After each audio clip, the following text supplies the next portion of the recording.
A 65-year-old grandmother thought her life was over after losing everything in a devastating betrayal. But what she discovered next would change her family's destiny forever. You won't believe how this story ends. Determination, resilience, and an incredible twist await. Don't miss out. Subscribe now and stay tuned for more amazing stories like this. Dorothy Washington had spent her entire life believing in simple truths. Work hard, treat people right, and everything would fall into place. Growing up in Montgomery, Alabama, during the height of the Civil Rights Movement, she learned early that life wasn't fair, but perseverance could overcome almost anything. Her grandmother, Mama Rose, used to say, "Baby girl, when the world tries to break you, you bend like a willow tree, but you never snap." Those words carried Dorothy through decades of struggle, through raising 4 children as a single mother, through working double shifts at the textile factory, through every challenge life threw her way. At 65, Dorothy thought she had finally earned her peace. Her children were grown, successful in their own right. Her grandchildren, Marcus, Keisha, and little Jamal, brought joy to her golden years. She had a modest savings account, a paid-off house on Elm Street, and dreams of spoiling her grandkids the way she never could afford to spoil her own children. Life felt complete, predictable, safe. That security shattered on a Tuesday morning in October when Dorothy received a phone call that would change everything. "Mrs. Washington, this is Detective Rodriguez with the Montgomery Police Department. I'm afraid I have some difficult news about your financial advisor, Robert Mitchell." Dorothy's hands trembled as she gripped the phone. Robert had been managing her retirement savings for over 10 years. He came highly recommended from her church, a smooth-talking man with kind eyes who promised to help her money grow for her grandchildren's future.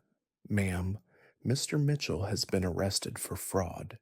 We believe he's stolen over $2 million from his clients. Your account appears to be completely empty." The words hit Dorothy like a physical blow. 47 years of saving, every penny she had scraped together working at the factory, gone. Her children's college funds, that she never touched, vanished. The money she planned to leave her grandchildren, stolen by a man she trusted with her life. Dorothy collapsed into her kitchen chair, staring at the yellow wallpaper she had hung 20 years ago, watching her world crumble around her. At 65, how do you start over? How do you rebuild when most people your age are winding down? The questions haunted her as she sat in stunned silence, too proud to immediately call her children, too devastated to think clearly.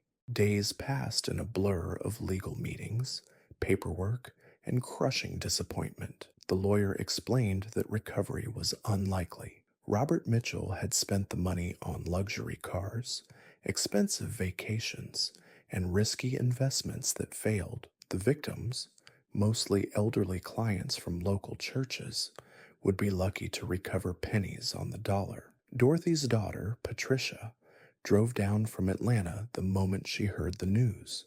"Mama, come stay with us.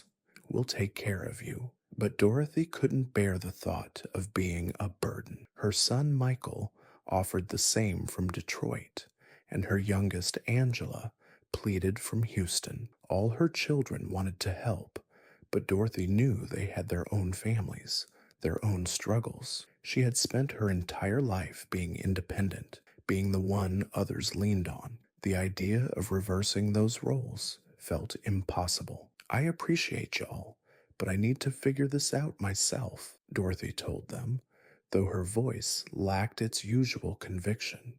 As weeks turned into months, Dorothy found herself doing something she hadn't done since her children were small. She was struggling to pay bills. The house was paid off, thank goodness, but utilities, groceries, medication, all the daily expenses of living began to weigh heavily. She applied for jobs, but at 65 with no recent work experience, outside the factory that had closed 5 years earlier, opportunities were scarce. The rejection letters piled up on her kitchen table. Thank you for your interest, but we've decided to go with a candidate whose experience better matches our needs. The polite dismissals all said the same thing. You're too old. Dorothy began to withdraw from her usual activities. Church services became painful when well-meaning friends asked about her retirement plans. The weekly grocery trips turned into careful calculations of every dollar. She stopped buying the small gifts she used to surprise her grandchildren with, stopped contributing to the church collection plate, stopped living the life she had worked so hard to build. One evening, while sorting through old papers in her bedroom, Dorothy discovered a box she hadn't opened in years. Inside were letters from her great-aunt Josephine, who had passed away when Dorothy was in her 20s. Aunt Josephine had been the family storyteller, always talking about the old days, about relatives Dorothy barely remembered. As she read through the faded letters, one caught her attention. It was dated 1987, just 2 years before Aunt Josephine died. The handwriting was shaky, but the words were clear. Dorothy, honey, I keep meaning to tell you about your great-great-grandfather Solomon. There's things about our family history that got lost over the years. Important things. Solomon wasn't just a freed slave like we always thought. Records I found suggest he owned land, lots of land, before the Reconstruction ended. I've been trying to trace what happened to it, but my eyes ain't what they used to be. Maybe someday you'll have time to look into it. Could be nothing, but could be something important for the family. Dorothy read the letter 3 times, her heart beating faster with each reading. She had never heard detailed stories about Solomon beyond the basics, that he was born into slavery, gained his freedom, and somehow managed to provide for his family during those difficult years after the Civil War. But land ownership? That was news to her. The next morning, Dorothy drove to the Montgomery Public Library, something she hadn't done in years. The librarian, a kind woman named Mrs. Chen, helped her navigate the genealogy databases and historical records. What Dorothy discovered in those first few hours of research made her hands shake with excitement. Solomon Washington hadn't just owned land. According to property records from 1868, he had acquired over 300 acres in what was now downtown Montgomery through the Freedmen's Bureau. The land grants were legitimate, properly filed, and legally binding. But somewhere around 1901, the records became murky. The land appeared to have been sold or transferred, but the documentation was suspicious, incomplete.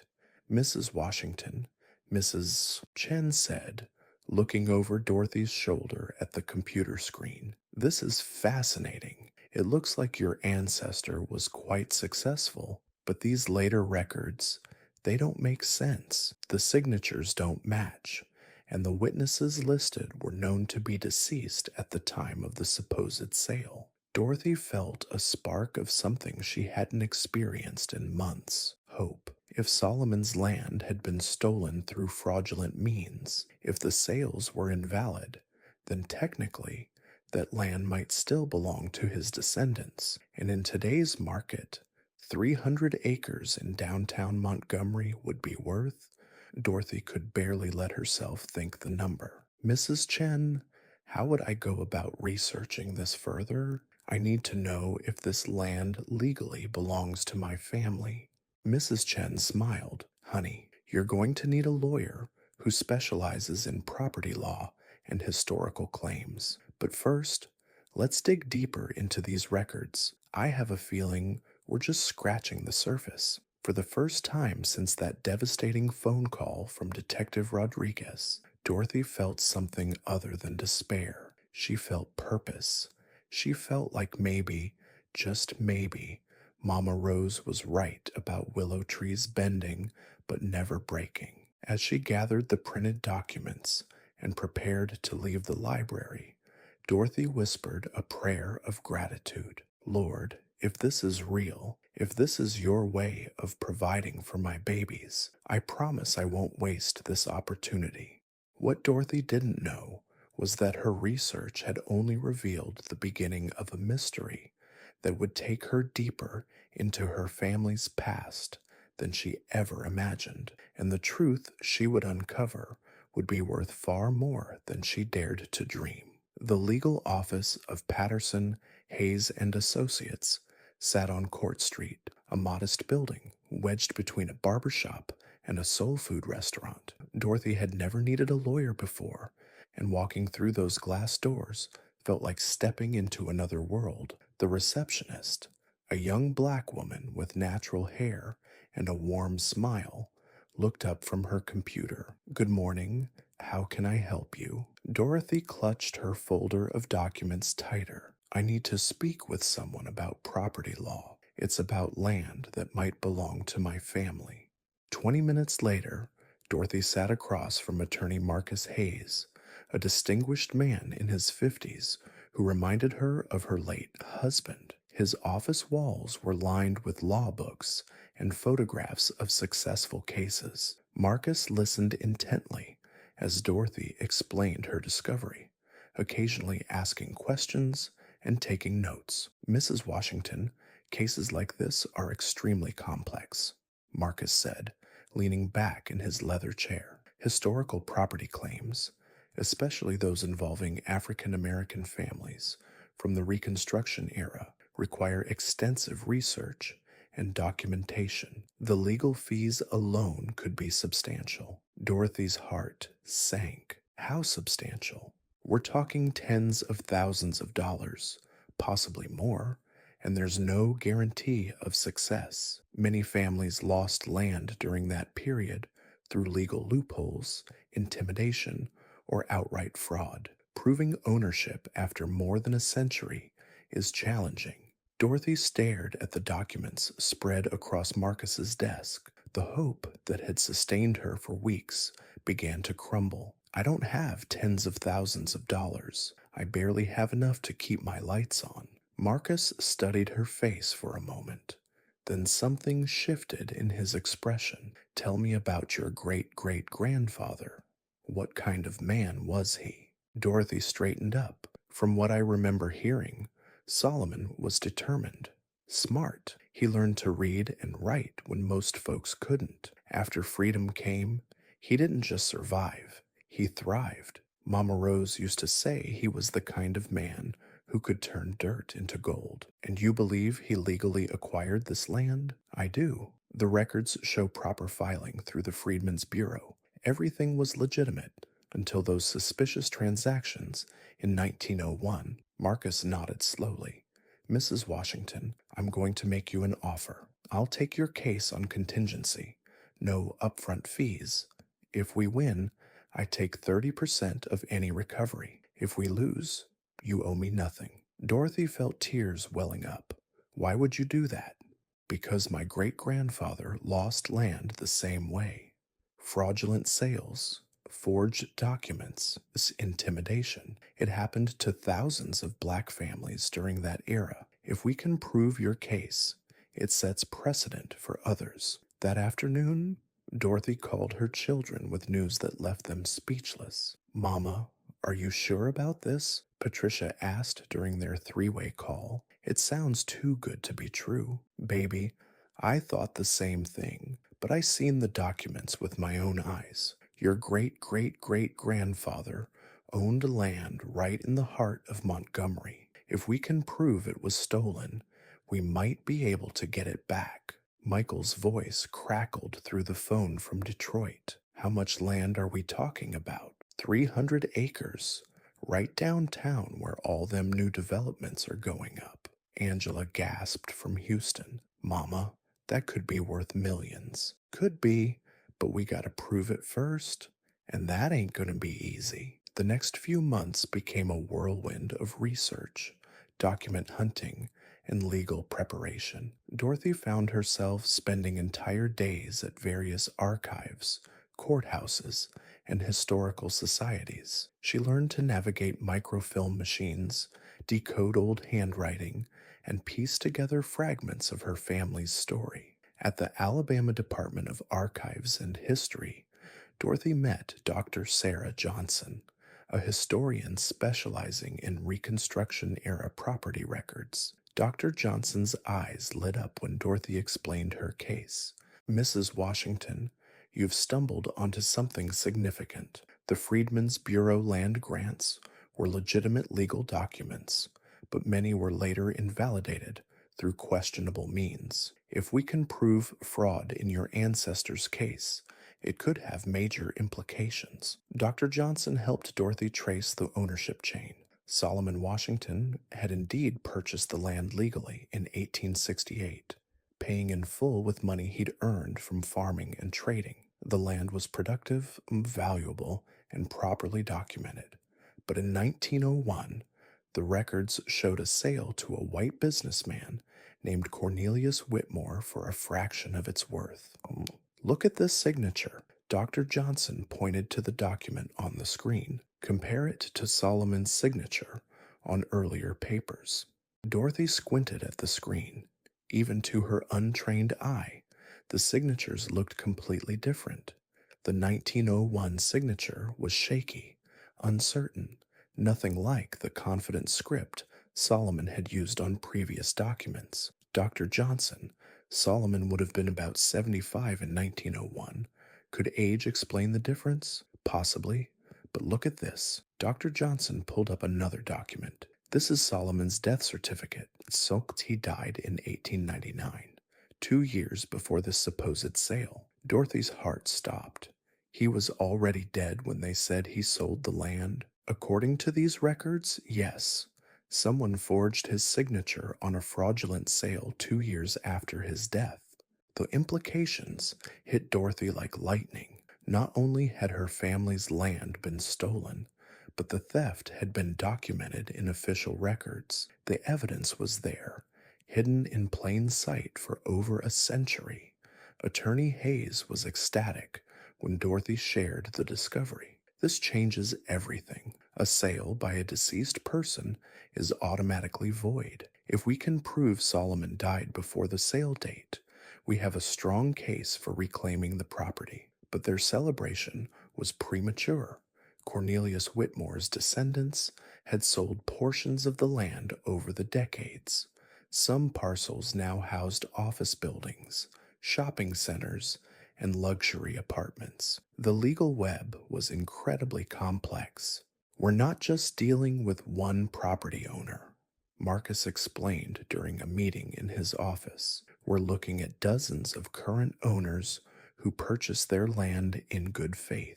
This is going to be a massive legal battle. Dorothy felt overwhelmed. Maybe this is too big for us to handle. Mrs. Washington, let me tell you something. I've spent 20 years practicing law, and I've never seen a case with stronger evidence of historical fraud. Your ancestor was robbed, and his descendants deserve justice. We're going to fight this. As word of the case began to spread, Dorothy found herself at the center of attention she never wanted. Local news stations picked up the story. The headline in the Montgomery Advertiser read, "Grandmother Seeks to Reclaim Ancestors' Stolen Land."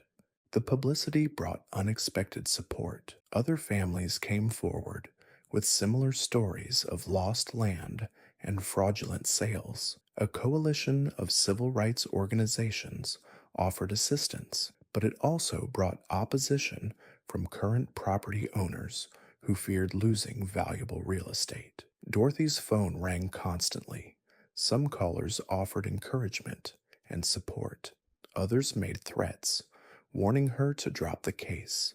The stress began taking its toll. One evening, as Dorothy sat in her kitchen reviewing legal documents, her grandson Marcus stopped by. At 22, he was finishing college and full of questions about the family's sudden legal battle. "Grandma, Are you sure you want to keep fighting this? People are saying mean things about you on social media. Some folks think you're just trying to get rich quick. Dorothy set down her reading glasses and looked at her grandson. Baby, this ain't about getting rich. This is about justice. Your great great great grandfather worked hard for what was his. He followed every law, paid every fee, did everything right, and they stole it from him because they could, because he was black and they thought nobody would ever stand up for him. Marcus nodded slowly. But what if we lose? What if all this fighting is for nothing? Dorothy smiled, remembering Mama Rose's words about willow trees. Then at least we fought. At least we stood up and said Solomon Washington mattered, that his family mattered. That's worth something, even if we don't win a single acre. But Dorothy was determined to win more than moral victories. As the case moved through the legal system, she continued her research, uncovering more evidence of the systematic theft of black-owned land throughout the South. Her case was becoming a symbol of historical injustice and the possibility of redress. The real breakthrough came when Dr. Johnson discovered a cache of letters in a private collection. The correspondence was between Cornelius Whitmore and a local judge, discussing their plan to acquire the Washington property through forged documents. We have a smoking gun, Marcus Hayes told Dorothy excitedly. These letters prove conspiracy to commit fraud. The current property owner's claims are based on stolen land.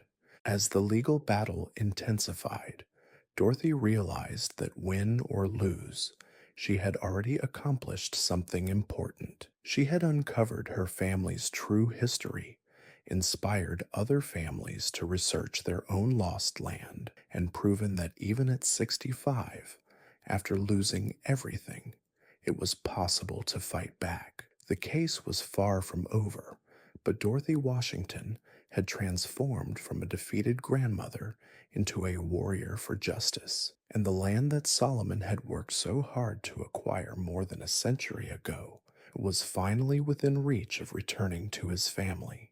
The courtroom was packed on the morning of April 15th when Dorothy's case finally came to trial. Judge Catherine Williams, a respected African-American jurist with silver hair and piercing eyes, presided over what had become one of the most significant property rights cases in Alabama history. Dorothy sat in the front row, wearing her best navy dress, the same one she'd worn to her grandson's graduation. Her children had flown in from across the country, filling the benches behind her with quiet strength and unwavering support. Attorney Marcus Hayes stood confidently at the plaintiff's table, surrounded by boxes of documents, historical records, and the damning correspondence that proved the conspiracy. Across the aisle, a team of high-powered lawyers represented the current property owners, men in expensive suits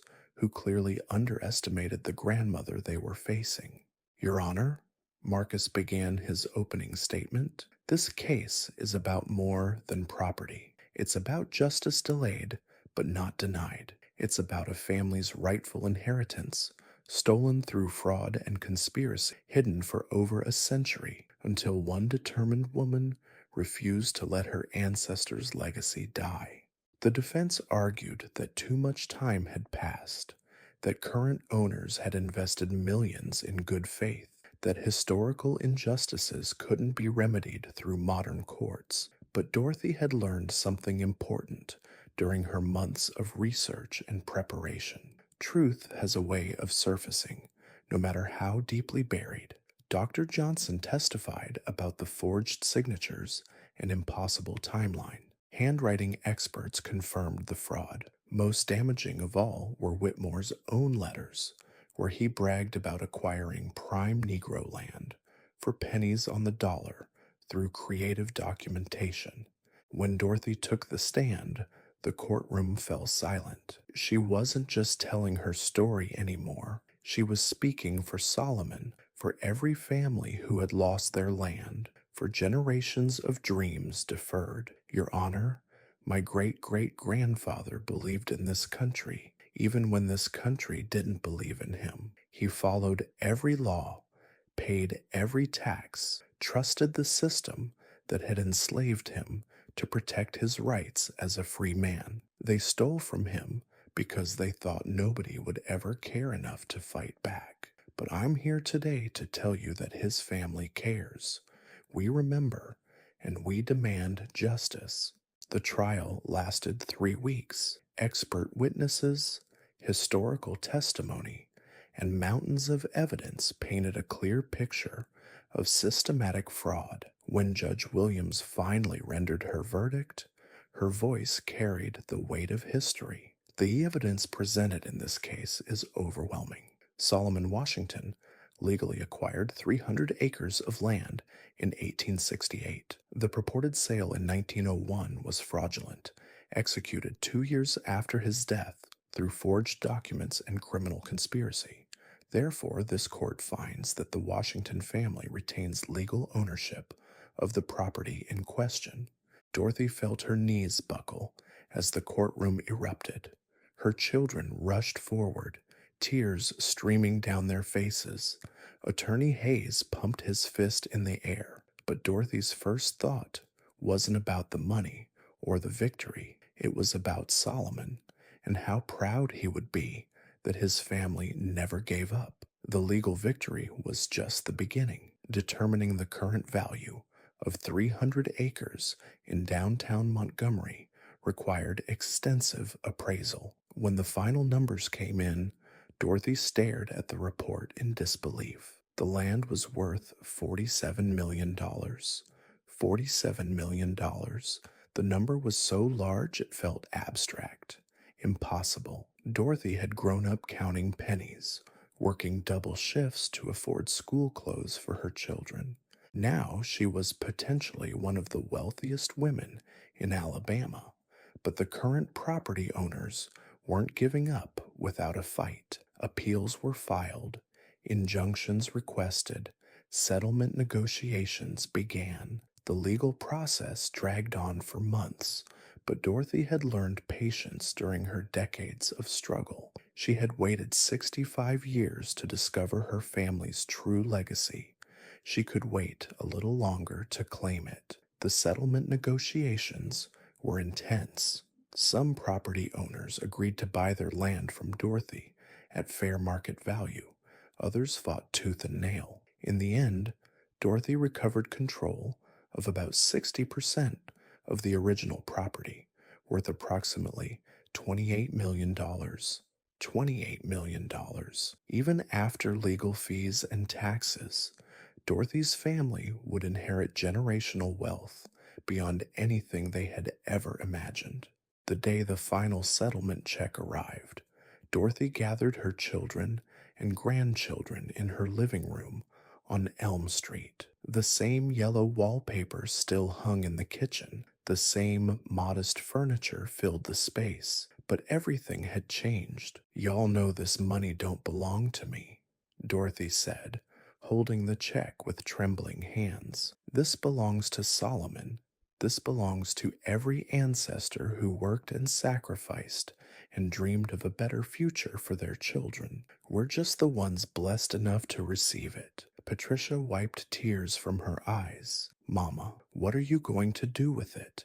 Dorothy smiled, feeling more peace than she had in years. "First, I'm going to make sure every one of my grandchildren has their college paid for. Then, I'm going to set up a foundation to help other families research their own lost land claims. Too many of our people had their property stolen the same way Solomon's was. If we can help even one family get justice, this whole fight was worth it." Marcus, her eldest grandson, spoke up. "Grandma, you should buy yourself something nice. You've earned it." Dorothy chuckled. "Baby, at my age, what do I need that I don't already have? I got my health, I got my family, and now I got the satisfaction of knowing Solomon's legacy is secure. That's worth more than all the money in the world." But Dorothy did make one significant purchase. She bought the small house next door to hers and converted it into a community resource center. The Dorothy Washington Family Heritage Center became a place where families could research their genealogy, access legal resources, and learn about property rights. She hired Dr. Johnson as the director and Attorney Hayes as legal counsel. Within 2 years, the center had helped dozens of families uncover evidence of stolen land and fraudulent property transfers. Some cases were successful, others weren't, but every family left with a deeper understanding of their history and their rights. Dorothy's story spread far beyond Montgomery. She was invited to speak at universities, civil rights conferences, and historical societies. A documentary crew followed her journey, and her book, Reclaiming Solomon's Dream, became a bestseller. But despite all the attention, Dorothy remained the same humble woman who had walked into that library searching for answers. On quiet evenings, Dorothy would sit on her front porch, looking out at the neighborhood where she'd raised her children and watching her grandchildren play in the yard. Little Jamal, now 10 years old, would often join her, full of questions about his famous great-great-great-grandfather. Grandma Dorothy, was Solomon really as smart as you say he was? Smarter? Dorothy would reply. He knew something that took me 65 years to learn. He knew that what belongs to you will always belong to you, even if it takes 100 years to prove it. Truth has a way of coming to light when the time is right. The transformation in Dorothy's family was remarkable. Her children could afford to send their own children to the best schools. Her grandchildren talked about becoming doctors, lawyers, entrepreneurs. The financial security that had been stolen from Solomon was finally restored to his descendants. But perhaps the most important change was in Dorothy herself. The woman who had once felt defeated and forgotten had discovered that she was descended from greatness. She learned that resilience runs in families, that determination can overcome any obstacle, and that it's never too late to fight for what's right.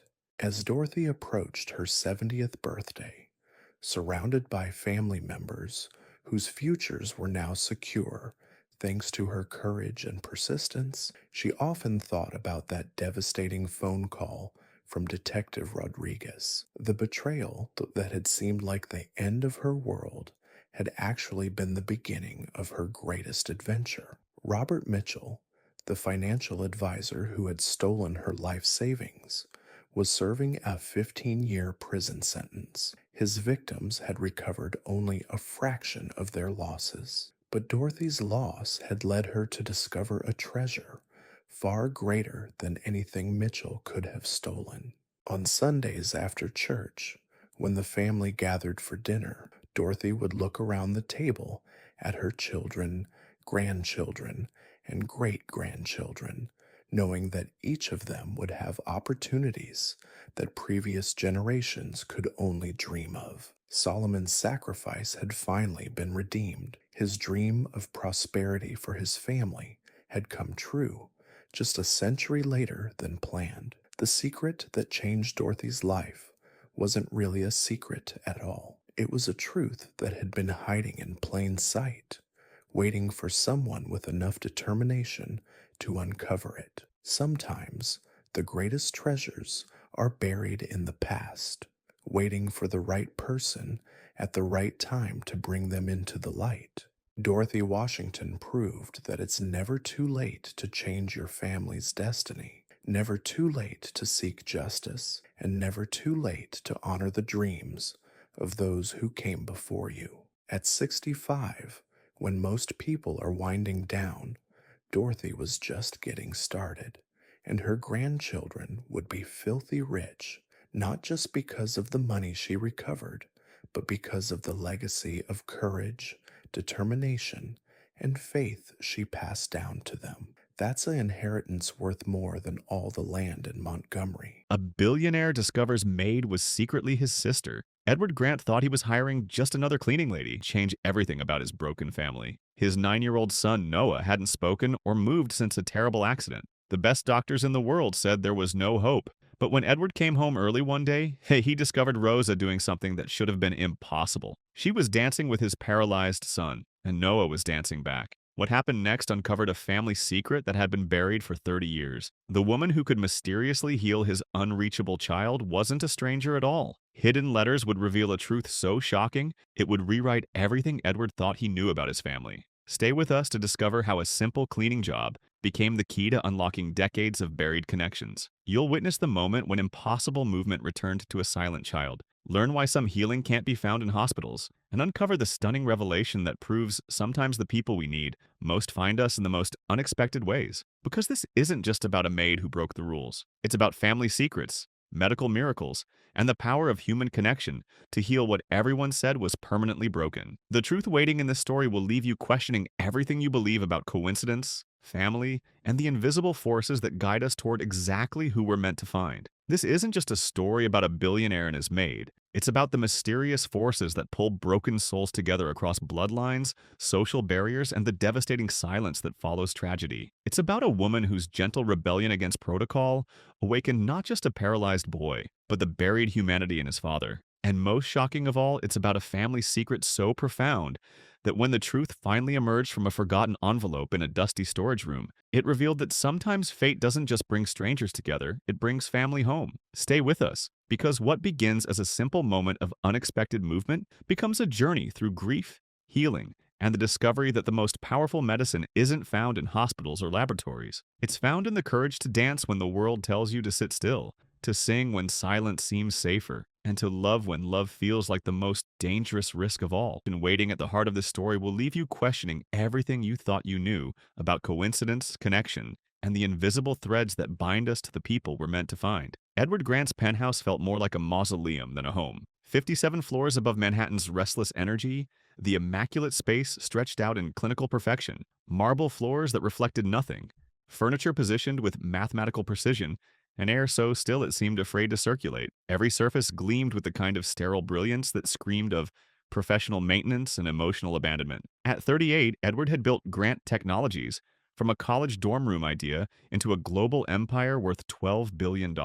He could move markets with a phone call, reshape industries with a decision, and command the attention of world leaders with a simple request for a meeting. But none of that power, none of that influence, could penetrate the silence that had consumed his home for the past 3 years. The silence had a name: Noah Grant, age 9, who sat motionless in his wheelchair by the floor-to-ceiling windows each day, staring out at a city that pulsed with life while he remained trapped in a prison of his own making. The spinal injury from the car accident that had killed his mother, Lillian, had left him paralyzed from the waist down. But what truly terrified Edward wasn't the wheelchair or the medical equipment or even the army of specialists who filed through their home with clipboards and concerned expressions. It was the absence behind his son's pale blue eyes. Not grief. Grief would have been understandable, even workable. Not anger. Anger could be channeled, processed, healed. What lived in Noah's gaze was something far more devastating, a complete retreat from existence itself. The boy who had once filled these rooms with laughter and chaos and the beautiful mess of childhood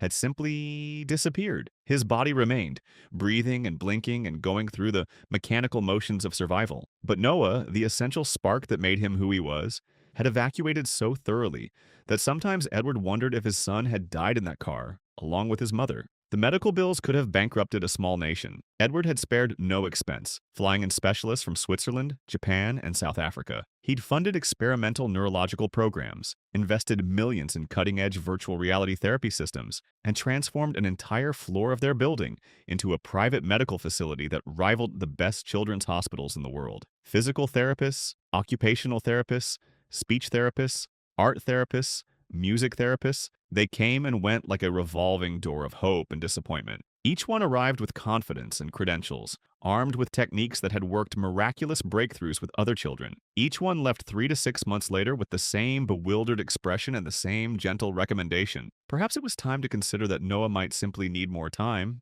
Years, perhaps, maybe a lifetime. But Edward refused to accept that verdict. He approached his son's condition the same way he approached every business challenge, with relentless research, unlimited resources, and the absolute conviction that every problem had a solution if you were smart enough and determined enough to find it. He read every study published on pediatric trauma recovery, consulted with neurologists in 12 countries, and funded research into experimental treatments that existed only in theoretical papers. What he couldn't understand, what no amount of money or expertise could explain, was why Noah would sometimes track movement with his eyes for a few seconds, or why his fingers would occasionally twitch in what might have been an attempt to reach for something, only to retreat back into stillness the moment anyone noticed. These tiny flickers of engagement were more tormenting than complete absence would have been, because they suggested that somewhere inside that silent shell, his son was still there, choosing not to emerge. The penthouse staff moved through their daily routines with the hushed efficiency of funeral directors.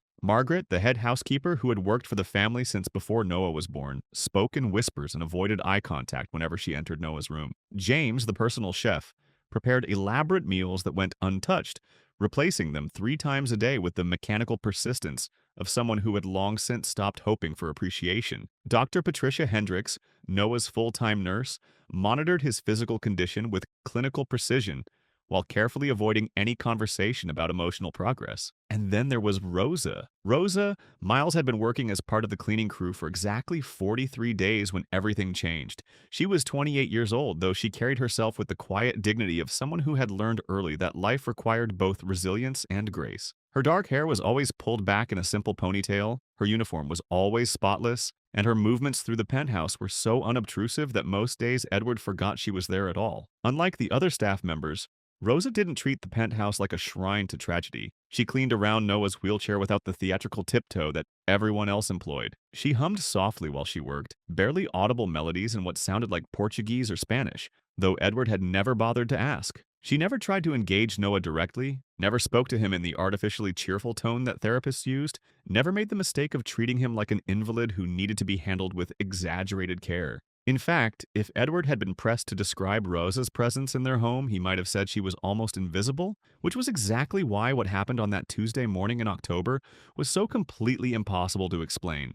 Edward's day had begun like every other day for the past 3 years. He woke at 5:30 a.m. to the sound of his phone's alarm, checked overnight emails from his Tokyo and London offices, and spent an hour reviewing market reports while his personal trainer waited in the penthouse gym. By 7 a.m., he was showered, dressed, and reviewing the day's schedule over coffee that he never actually tasted, his mind already moving through the series of meetings, decisions, and negotiations that would fill the next 12 hours. He paused outside Noah's room as he did every morning, listening for any sound that might suggest his son was awake. The silence that greeted him was familiar, but no less devastating for its predictability. He pushed the door open quietly, expecting to see Noah in his usual position by the window, staring out at the city with the blank expression that had become his default setting. Instead, he saw the untouched breakfast tray sitting on the side table where Dr. Hendricks had left it the night before. Noah hadn't eaten anything substantial in weeks, surviving on protein shakes and the occasional piece of fruit that could be coaxed into him with tremendous effort. Edward made a mental note to call the nutritionist again,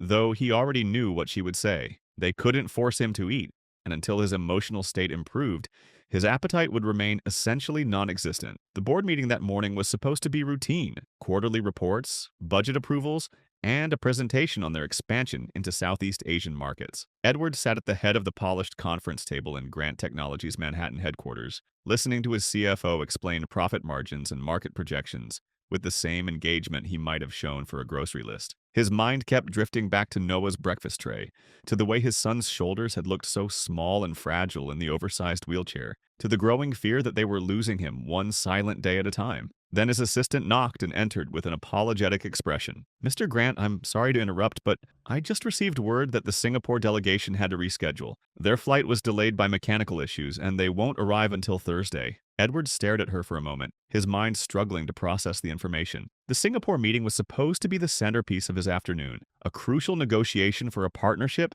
that could open doors throughout Asia. He had spent weeks preparing, reviewing cultural protocols, and studying the backgrounds of each delegate. Now suddenly, he had 4 hours of unexpected free time stretching ahead of him. "Reschedule everything else," he heard himself saying. "I'm going home." The words surprised him as much as they seemed to surprise his assistant. Edward Grant didn't go home in the middle of the day. He didn't have unexpected free time. His schedule was a precisely calibrated machine that had been running without interruption for years. But something about the empty space where the meeting should have been felt like an invitation or perhaps a command to break his own rules. The elevator ride from the 42nd floor to the parking garage passed in a blur. Edward found himself in the back of his car, watching Manhattan slide past the windows without any clear memory of making the decision to leave. His driver, accustomed to sudden changes in routine, asked no questions and made no conversation during the 20-minute ride back to the residential tower that housed the penthouse. As the private elevator climbed toward the 57th floor, Edward felt an unfamiliar sensation in his chest, something that might have been anticipation, though he couldn't understand what he might be anticipating. Perhaps it was just the novelty of arriving home before sunset, of breaking the rigid routine that had governed his life since Lillian's death. Perhaps it was the hope, however irrational,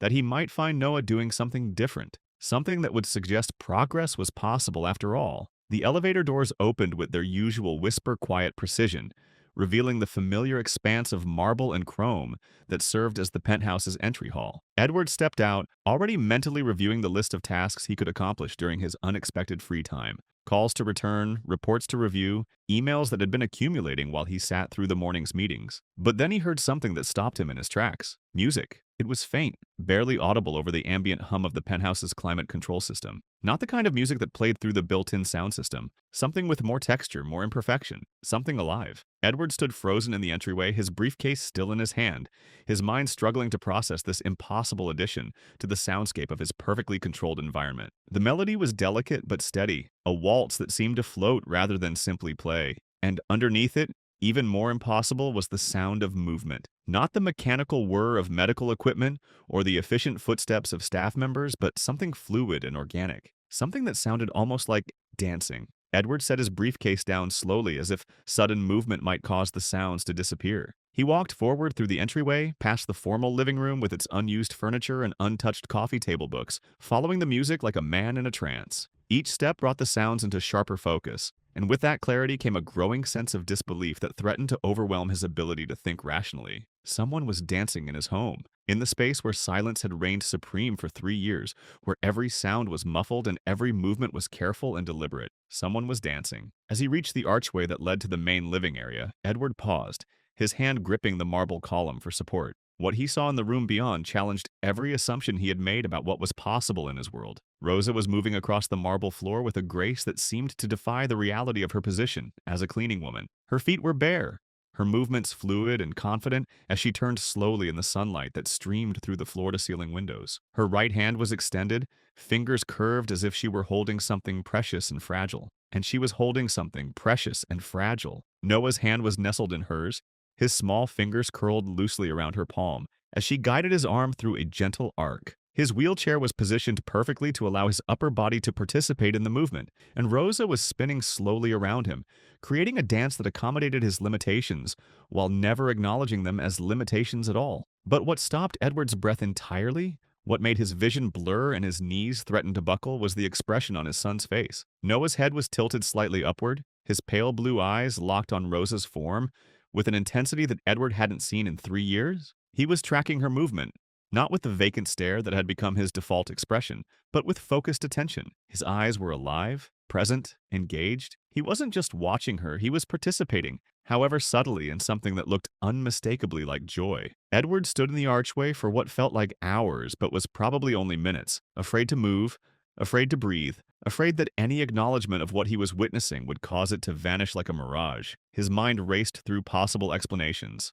Hallucination, breakdown, some kind of elaborate therapy technique that he hadn't been informed about. But none of them could account for the simple, devastating reality of what he was seeing. His son, his broken, unreachable son, was dancing. The music began to slow, and Rosa turned gracefully to face the archway, as if she had known all along that Edward was standing there. Her expression wasn't startled or guilty or defensive. It was serene, almost peaceful, as if this moment of impossible magic was exactly what she had expected to find.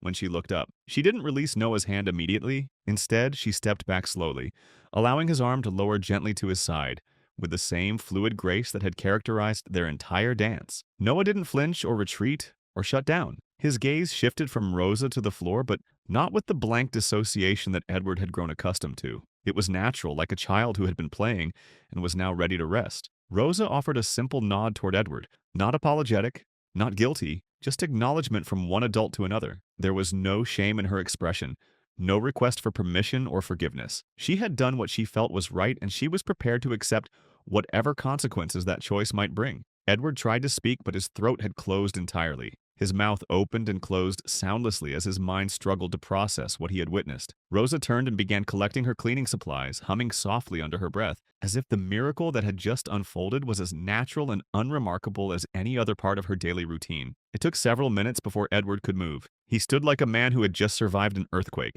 his legs unsteady and his equilibrium completely destroyed. His mind reeled through a cascade of questions and emotions. Disbelief, wonder, fear, hope, anger, gratitude, all competing for space in a consciousness that had been carefully structured to avoid exactly this kind of overwhelming experience. Was this a violation of the strict boundaries he had established around Noah's care? Was it a breakthrough that could change everything? Did Rosa have some kind of medical training that he wasn't aware of? Who had given her permission to touch his son, to move him, to engage with him in a way that no trained professional had been able to accomplish? And yet beneath all of those rational questions, one truth burned with undeniable clarity. What he had just witnessed was more real, more present, more alive than anything that had happened in their home since the accident. Rosa hadn't forced Noah to respond or manipulated him into participation. She had simply offered him an invitation to feel something other than numbness, and he had accepted. Edward walked slowly toward Noah's wheelchair, half expecting his son to revert to his usual catatonic state now that the spell had been broken. But Noah didn't shut down. He didn't retreat. His fingers curled slightly inward, as if his hand retained the memory of Rosa's touch, and there was a subtle tension in his arm that suggested his muscles remembered what it felt like to move with purpose. And then, so faintly that Edward almost missed it, came the sound that shattered what remained of his composure. Noah was humming. The melody was barely audible, cracked and uncertain from years of disuse, but unmistakably the same waltz that Rosa had been playing. His lips were parted slightly, and the sound emerged as little more than breath shaped into music, but it was there. His son, his silent, unreachable son, was humming. Edward staggered backward, his hand pressed to his mouth to contain the sob that threatened to escape. He didn't speak for the rest of the day. He couldn't. The weight of what he had witnessed, the magnitude of the shift in their reality, was too enormous to process through words. He retreated to his office and spent the afternoon staring at security footage from the morning, rewinding and replaying the impossible scene until he had memorized every gesture, every movement, every second of the dance that had cracked open 3 years of silence. The image burned itself into his consciousness, Rosa spinning slowly in the sunlight, Noah's eyes tracking her movement with focused attention, the two of them connected by something that transcended medical explanation or rational understanding. That night, Edward didn't pour himself his usual scotch. He didn't respond to the emails that had accumulated during his absence. He sat alone in the dark living room, listening not to music but to the absence of it, trying to understand how a cleaning woman with no medical training had accomplished in a single dance what an army of specialists had failed to achieve in 3 years. Rosa, he realized, had done something that all of his money and expertise and determination had been unable to do. She had treated Noah not as a broken thing that needed to be fixed, but as a complete person who deserved to feel joy. She had offered him not therapy or treatment or rehabilitation, but simply the opportunity to be present in a moment of beauty. And Noah had chosen to accept that offer. As Edward finally made his way to bed in the early hours of the morning, he found himself humming, actually humming, the same melody that had filled his home that afternoon. The sound felt foreign in his throat, rusty from years of disuse, but undeniably real. For the first time since Lillian's death, Edward Grant fell asleep to the sound of music instead of silence, and in his dreams, he danced. The next morning arrived with the weight of unfinished business, hanging over the penthouse like storm clouds gathering on a clear day. Edward had spent a sleepless night replaying the impossible scene he had witnessed, his mind cycling between wonder and concern, hope and the terrifying possibility that he had imagined the entire thing. But when he checked the security footage again at dawn, there it was, indisputable evidence that his carefully controlled world had been turned upside down by a woman with bare feet and a melody. He waited until the staff had dispersed to their various duties before summoning Rosa to his office. The room was a testament to his success. Floor-to-ceiling windows overlooking Manhattan, a desk carved from a single piece of walnut, walls lined with awards and photographs documenting his rise from struggling entrepreneur to billionaire CEO. It was a space designed to intimidate, to remind visitors of the vast gulf between his power and their dependence on his goodwill. Rosa entered without hesitation, her chin slightly raised in a way that suggested she was prepared for whatever conversation was about to unfold. She declined his gesture toward the leather chair positioned across from his desk, choosing instead to stand with her hands folded in front of her cleaning apron. Her posture was respectful but not submissive, dignified but not defiant. She was, Edward realized, completely unintimidated by the trappings of his wealth and authority. "Explain what you were doing," he said, his voice deliberately low and clipped. He had practiced this conversation during his sleepless night, preparing himself to be firm but fair, authoritative but not cruel. He needed answers, and he needed them to make sense within the framework of rules and protocols that governed every aspect of Noah's care. Rosa met his eyes directly, her expression calm and unwavering. "I was dancing," she said simply. The straightforward honesty of her response caught Edward off guard. He had expected defensiveness, excuses, perhaps an attempt to explain away what had happened as some kind of misunderstanding. Instead, she had given him exactly what he had asked for, an explanation that was both completely accurate and utterly insufficient. "With my son," he said, his jaw tightening as he spoke the words. Rosa nodded once. "Yes?" The silence that followed was sharp with tension. Edward rose from his chair and began pacing behind his desk, his movements sharp and agitated. Everything about this conversation was wrong. Rosa should have been apologetic, flustered, eager to explain herself and beg for forgiveness. Instead, she stood like a woman who had done exactly what she intended to do and was prepared to accept the consequences without regret. Why? The question came out harder than he had intended, nearly spat rather than spoken. Rosa's expression didn't change. "Because I saw something in him," she said, her voice steady and sure. "A flicker. I played a song, and his fingers twitched. He followed the rhythm. So I moved with him." Edward stopped pacing and turned to face her fully. "You are not a therapist, Rosa. You are not trained. You don't touch my son." The words came out harsher than he had planned, fueled by 3 years of carefully maintained control and the terrifying realization that all of his systems and protocols had been rendered meaningless by a woman who cleaned floors for a living. He expected her to flinch, to step back, to show some sign that his authority still meant something in this conversation. Instead, Rosa's reply was immediate, firm, but never disrespectful. "No one else touches him either," she said quietly. "Not with joy, not with trust. I didn't force him. I followed him." The truth of that statement hit Edward like a physical blow. When was the last time anyone had touched Noah with joy? When was the last time someone had approached him as a source of pleasure rather than a problem to be solved? The therapist touched him with clinical precision. The nurses touched him with medical necessity. His own father touched him with the careful desperation of someone afraid of causing further damage. But joy? Trust? When had those things disappeared from Noah's experience entirely? Edward resumed his pacing, his movements more agitated now as Rosa's calmness continued to unnerve him. "You could have undone months of therapy," he muttered, though the words felt hollow even as he spoke them. "Years, there is structure, protocol." Rosa said nothing, allowing his statement to hang in the air between them. Her silence was more powerful than any argument she could have made because they both knew the truth. The months and years of therapy had produced no measurable progress. The structure and protocol he was so desperately defending had failed completely to reach the child they were supposed to help. Edward turned toward her, his voice rising with frustration and something that might have been fear. "Do you know what I pay for his care? What his specialists say?" Rosa finally spoke again, her words coming slower this time, weighted with a kind of gentle certainty that made them impossible to dismiss. "Yes," she said, "and yet they don't see what I saw today. He chose to follow with his eyes, with his spirit, not because he was told to, because he wanted to." Edward felt his carefully constructed defenses beginning to crack. This wasn't how the conversation was supposed to go. He was supposed to be in control,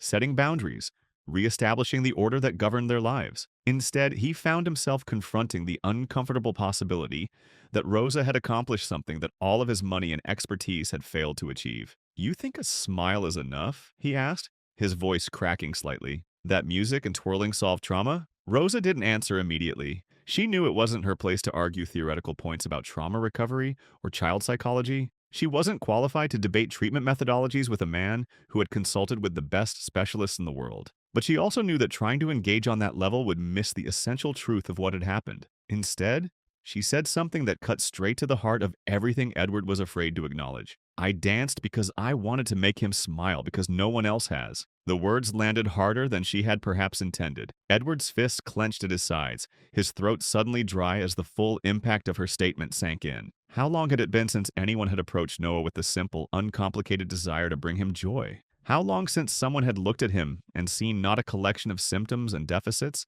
but a child who deserved to feel happiness? "You crossed a line," Edward said. But his voice had lost its authority. The anger was still there, but it was mixed now with something more complex and harder to define. Rosa nodded once, acknowledging the truth of his statement without showing any sign of regret. "Maybe," she said, "but I'd do it again." The simple declaration hung between them like a challenge. Edward had come close to firing her. The impulse was there, demanding that he reestablish control and order, that he protect the systems he had built to shield the people he loved from further harm. But something in Rosa's last sentence clung to him, refusing to be dismissed. "He was alive, Mr. Grant," she said quietly, "even just for a minute." Edward felt the fight go out of him all at once. He sank back into his chair, suddenly exhausted by the effort of maintaining his anger in the face of her unshakable certainty. She was right, and they both knew it. For one brief, impossible moment, Noah had been present in a way he hadn't been since the accident. The clinical measurements and therapeutic goals that had governed their lives for 3 years had been rendered meaningless by a few minutes of spontaneous movement and music.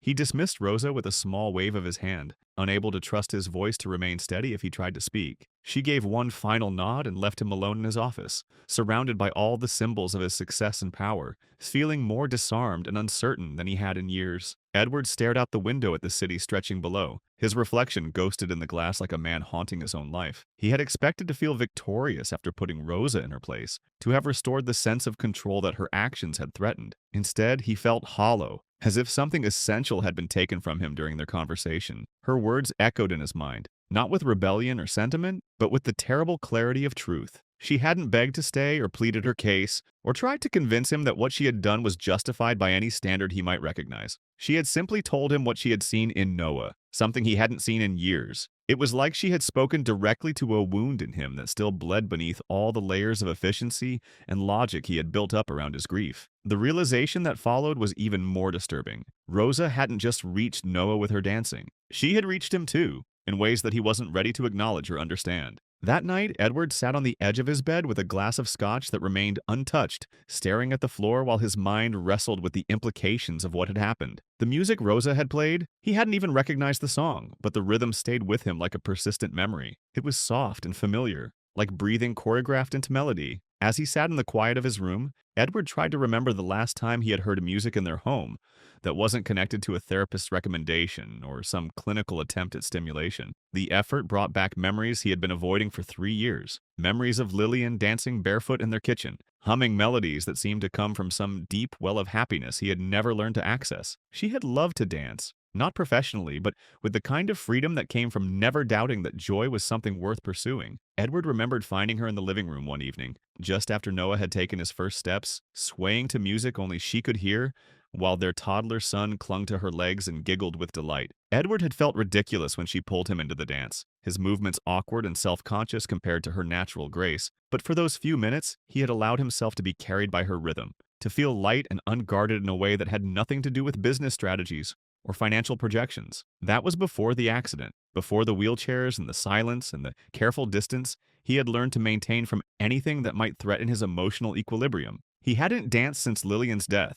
He hadn't let himself remember what it felt like to move without purpose, other than the simple pleasure of movement itself. But tonight, alone in the dark, he found himself swaying slightly in his chair, not quite dancing, not quite still, unable to resist the pull of a memory that Rosa's music had awakened. The movement felt foreign and familiar at the same time, like speaking a language he had once known fluently but hadn't used in years. Eventually, Edward rose and walked quietly to Noah's room. He opened the door softly, expecting to find his son in his usual position by the window, lost in the blank contemplation that had become his default state. Instead, he discovered something that made his chest tighten with an emotion he couldn't name. Noah was humming. The sound was so faint that Edward might have missed it if he hadn't been listening for signs of life, but it was unmistakably there. His son's lips were parted slightly, and a breathy melody emerged, off-pitch and trembling, but recognizably the same waltz that Rosa had played that afternoon. Noah was rocking almost imperceptibly as he hummed, emotion so subtle that it might have been mistaken for the natural sway of breathing. Edward stood in the doorway, afraid to move closer, afraid that his presence might break whatever fragile spell was allowing this moment to exist. For the first time in 3 years, Noah was making music. It wasn't speech, wasn't a breakthrough in any clinical sense, but it was evidence of an inner life that Edward had begun to fear was lost forever. His son was still in there, somewhere beneath the layers of trauma and silence, and Rosa had found a way to call him back, however briefly, to the surface. Edward returned to his own room with tears in his eyes and a weight in his chest that felt like the first tremor of an earthquake. He didn't sleep that night. Instead, he sat in the dark and listened to the absence of music, replaying in his mind the impossible sight of his son in motion,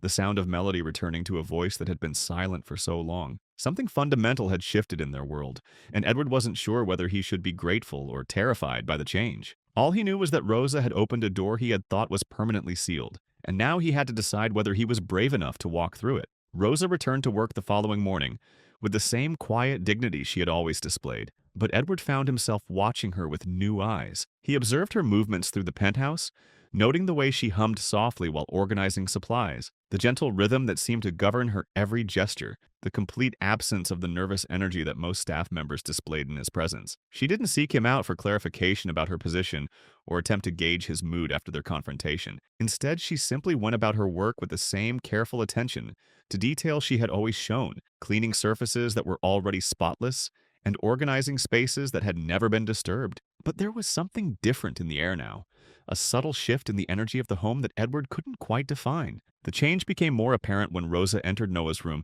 to continue her regular cleaning routine. Edward positioned himself in the hallway, partially concealed behind the doorframe, telling himself he was merely observing to ensure that appropriate boundaries were maintained. But the truth was more complex. He was drawn to watch this woman who had accomplished the impossible, hoping to understand the secret of her success. Rosa didn't speak to Noah directly. She didn't acknowledge him with the artificially cheerful greetings that therapists used or attempt to engage him in conversation. Instead, she moved through her tasks with the same fluid grace she had displayed during their dance, humming melodies that seemed to fill the space between them without demanding any response. At first, Noah remained as motionless as ever, his wheelchair positioned by the window, and his face betraying none of the animation Edward was desperate to see. But Rosa didn't appear to expect miracles. She swept and dusted with deliberate rhythm, occasionally changing her tune to let the melody dip into minor keys or flutter through more complex progressions. Edward couldn't identify the songs she hummed. They weren't nursery rhymes or classical pieces or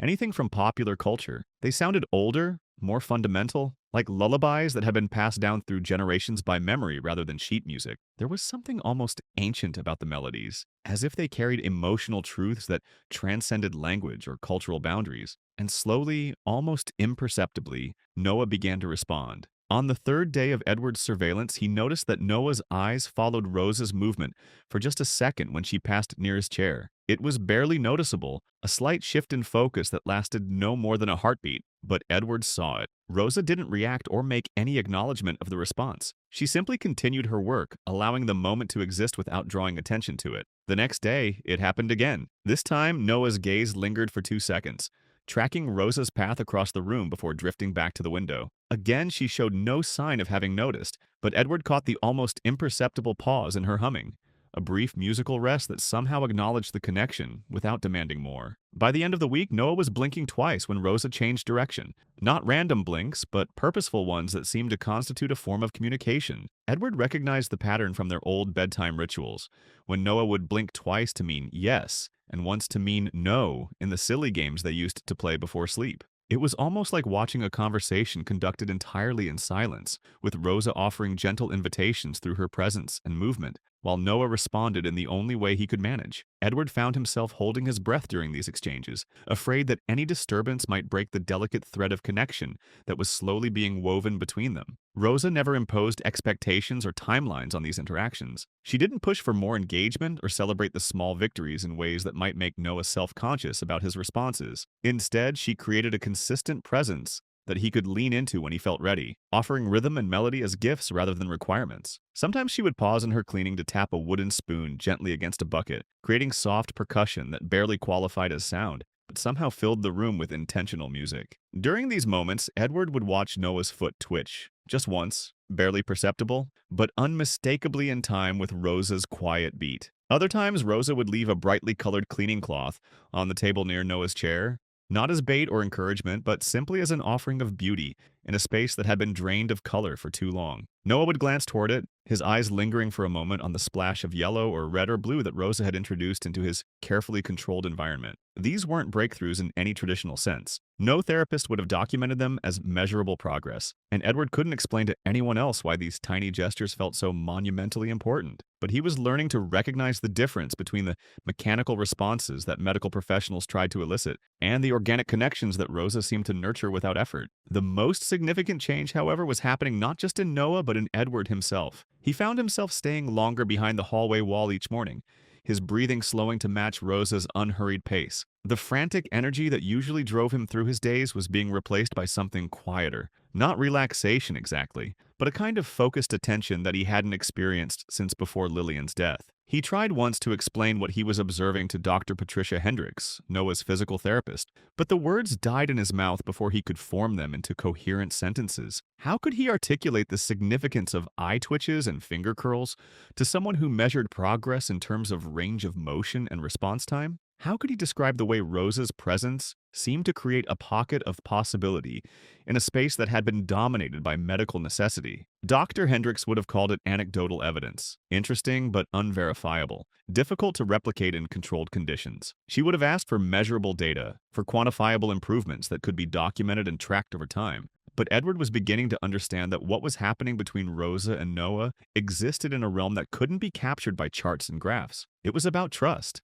It was about the radical act of seeing Noah not as a collection of symptoms to be managed, but as a complete person who deserved to experience joy, even if that joy had to be measured in blinks and twitches rather than words and movement. Rosa treated these moments like seeds rather than performances, something to be tended with patience rather than celebrated with fanfare. She never announced what was happening or called attention to Noah's responses. When her shift ended each day, she would gather her supplies, nod politely to Edward if their paths crossed, and disappear down the elevator as if she hadn't just participated in the gradual resurrection of a child who had been lost to the world. On the 6th day of Edward's observation, something happened that shifted the entire dynamic of what he thought he understood about his son's condition. Rosa was finishing her usual routine when she walked to the table near Noah's wheelchair and paused. Without saying a word, she pulled a napkin from her pocket, plain white, the kind they kept in bulk for practical use, and placed it carefully on the surface where Edward would be sure to see it. She glanced once toward the hallway where she knew he was watching, a look that was neither challenging nor submissive, but simply acknowledging. Then she left, taking her supplies and her quiet music with her, leaving behind only the napkin and the echo of melody that seemed to linger in the air even after she was gone. Edward waited until he was certain Rosa had left the floor before approaching the table. The napkin appeared unremarkable at first glance, but when he picked it up, he discovered something that made his hands tremble and his vision blur with tears he couldn't control. Someone had drawn on the napkin in pencil, childlike lines that were hesitant and uneven, with smudges where the artist had erased and redrawn details multiple times. But the image was unmistakable. Two stick figures with their arms extended, caught mid-spin in what could only be interpreted as a dance. One figure had hair drawn in bold, flowing lines, while the other had a simple circle for a head and appeared to be seated. Edward sank into the chair beside the table, clutching the napkin as if it were the most precious artifact in the world. He didn't need to ask who had created this drawing. The lines were uncertain and shaky in the way that suggested fingers that hadn't held a pencil in years, hands that had forgotten the muscle memory of artistic expression, but were slowly remembering. Noah had drawn this. His son, who hadn't initiated any form of communication in 3 years, who hadn't shown interest in art or creativity or self-expression since the accident, had somehow found the motivation and coordination to capture the moment of his dance with Rosa. More than that, he had chosen to share it, to leave it where his father would find it, like a message in a bottle thrown into an ocean of silence. The simplicity of the drawing was more devastating than any photograph could have been. In those few uncertain lines, Edward could see everything. The moment Rosa had spun with Noah's hand in hers, the way the sunlight had caught them both in its warmth, the expression of pure presence that had transformed his son's face from blank to alive. But most importantly, he could see that this was what Noah had chosen to remember. Out of all the moments in his days, the medical procedures, the therapy sessions, the careful ministrations of nurses and doctors, this was the experience that had been significant enough to preserve in art. This dance, this connection, this brief taste of joy had been worth the enormous effort required to translate it from memory to image. Edward didn't frame the drawing or show it to anyone or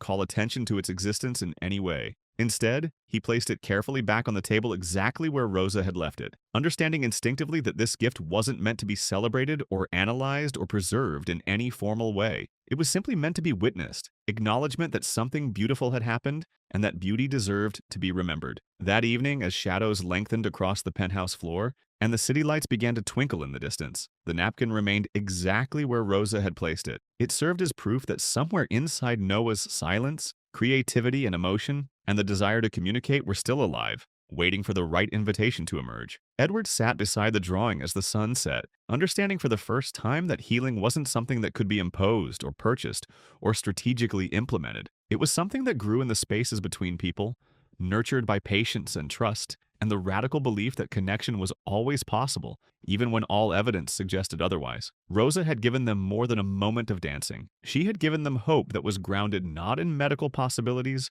but in human truth, that every person, no matter how broken they might appear, carried within them an essential spark that could be reached by someone willing to approach them with genuine love. The therapy session that would change everything began exactly as every other session had for the past 18 months. Dr. Sarah Chen, Noah's speech therapist, arrived at the penthouse at precisely 10 Hawaii a.m., her materials organized in a leather portfolio that contained visual aids, communication boards, and assessment forms that had remained largely blank since their work together began. Dr. Chen was competent, kind, and professionally optimistic in the way that comes from years of training and experience. She spoke to Noah in gentle, encouraging tones, offered choices between simple options, and waited patiently for responses that rarely came. Her methods were evidence-based and had proven successful with dozens of other children. The fact that they weren't working with Noah wasn't anyone's fault. It was simply another data point in the complex puzzle of trauma recovery. Edward stood on the other side of the glass partition that separated Noah's therapy room from the hallway, arms crossed in his habitual posture of controlled observation. He had attended hundreds of these sessions over the years, each one following the same predictable pattern: gentle engagement, careful prompting, patient waiting, and ultimately disappointed documentation of minimal progress. Carla, the head nurse who had been with their family since the accident, sat in her usual corner chair, taking notes and occasionally offering supportive comments when Dr. Chen looked in her direction. The dynamic was familiar, professional, and utterly ineffective, but it represented the best that money could buy and medical science could offer. Then the elevator chimed, and Rosa stepped into the therapy room. She moved with her characteristic quiet confidence, carrying a folded scarf in her hands, soft fabric in muted blues and greens that looked worn in the way that suggested sentimental value rather than neglect. She didn't interrupt or announce her presence. She simply stood at the threshold of the room, waiting until Dr. Chen noticed her arrival. There was a moment of hesitation as the therapist tried to process this deviation from their established routine. The cleaning staff didn't usually enter during therapy sessions, and Rosa's presence introduced an element of unpredictability into a carefully controlled environment. But before Dr. Chen could object or ask for clarification, Rosa stepped forward with purposeful intent. Edward leaned closer to the glass, his heart beginning to race as he recognized the signs of another impossible moment about to unfold. Rosa approached Noah's wheelchair without the careful distance that medical professionals maintained. She didn't kneel to his eye level or speak in the artificially animated voice that therapists used. Instead, she simply held up the scarf, letting it dangle and sway like a gentle pendulum, and asked a question that was both simple and revolutionary. "Want to try again?" The words were spoken softly, without pressure or expectation. It wasn't a therapeutic prompt designed to elicit a specific response. It was an invitation, open-ended and genuine, from one person to another. Rosa tilted her head slightly as she spoke, her expression conveying nothing more than mild curiosity about Noah's preferences. The room held its collective breath.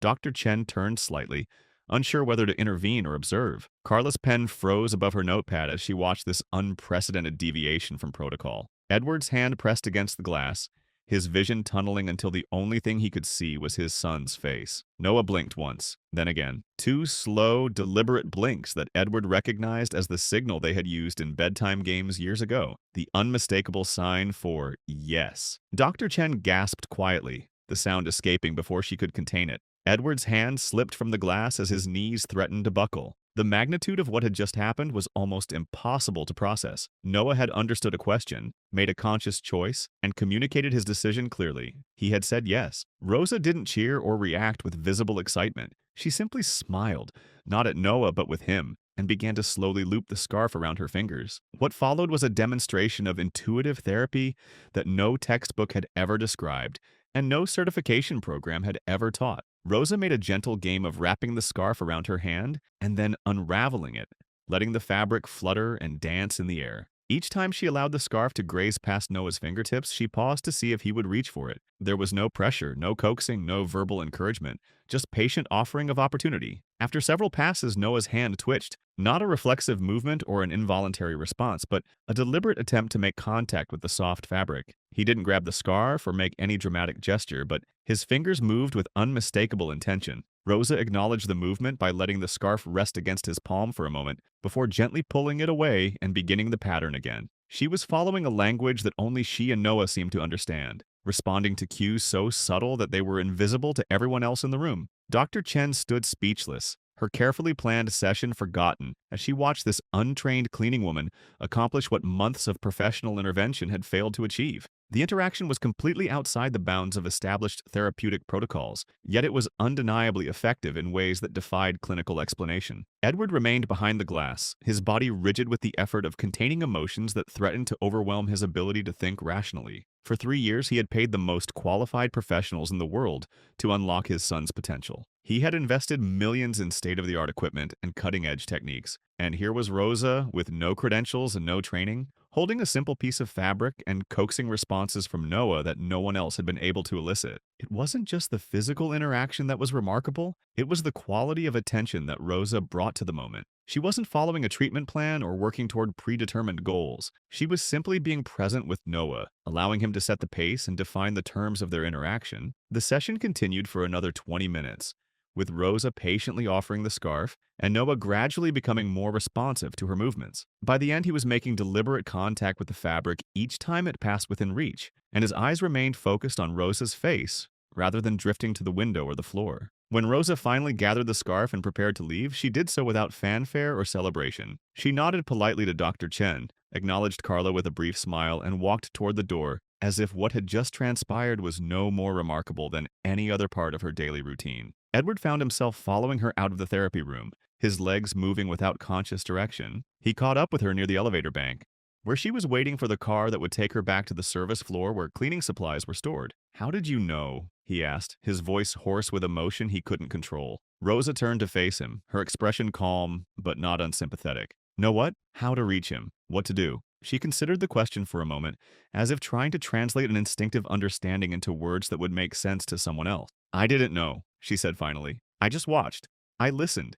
He told me what he needed." The simplicity of her answer was both enlightening and frustrating. Edward had spent years analyzing Noah's condition, consulting with experts, studying research papers and treatment protocols. He had approached his son's recovery with the same systematic methodology that had built his business empire. But Rosa had accomplished more in 20 minutes than all of that effort had achieved, simply by paying attention to what Noah was actually communicating rather than what the professionals expected him to communicate. "You're not trained for this," Edward said, though the words carried less authority than accusation now. "No," Rosa agreed, "but maybe that's why it works." The elevator arrived and Rosa stepped inside without looking back. Edward stood in the hallway long after the doors had closed, trying to process the implications of what he had witnessed. His son had responded to a question. He had made choices and communicated those choices clearly. He had engaged with another person in a way that suggested not just awareness, but genuine desire for connection. And it had happened not because of expert intervention or expensive equipment, but because a cleaning woman had approached Noah with curiosity instead of pity,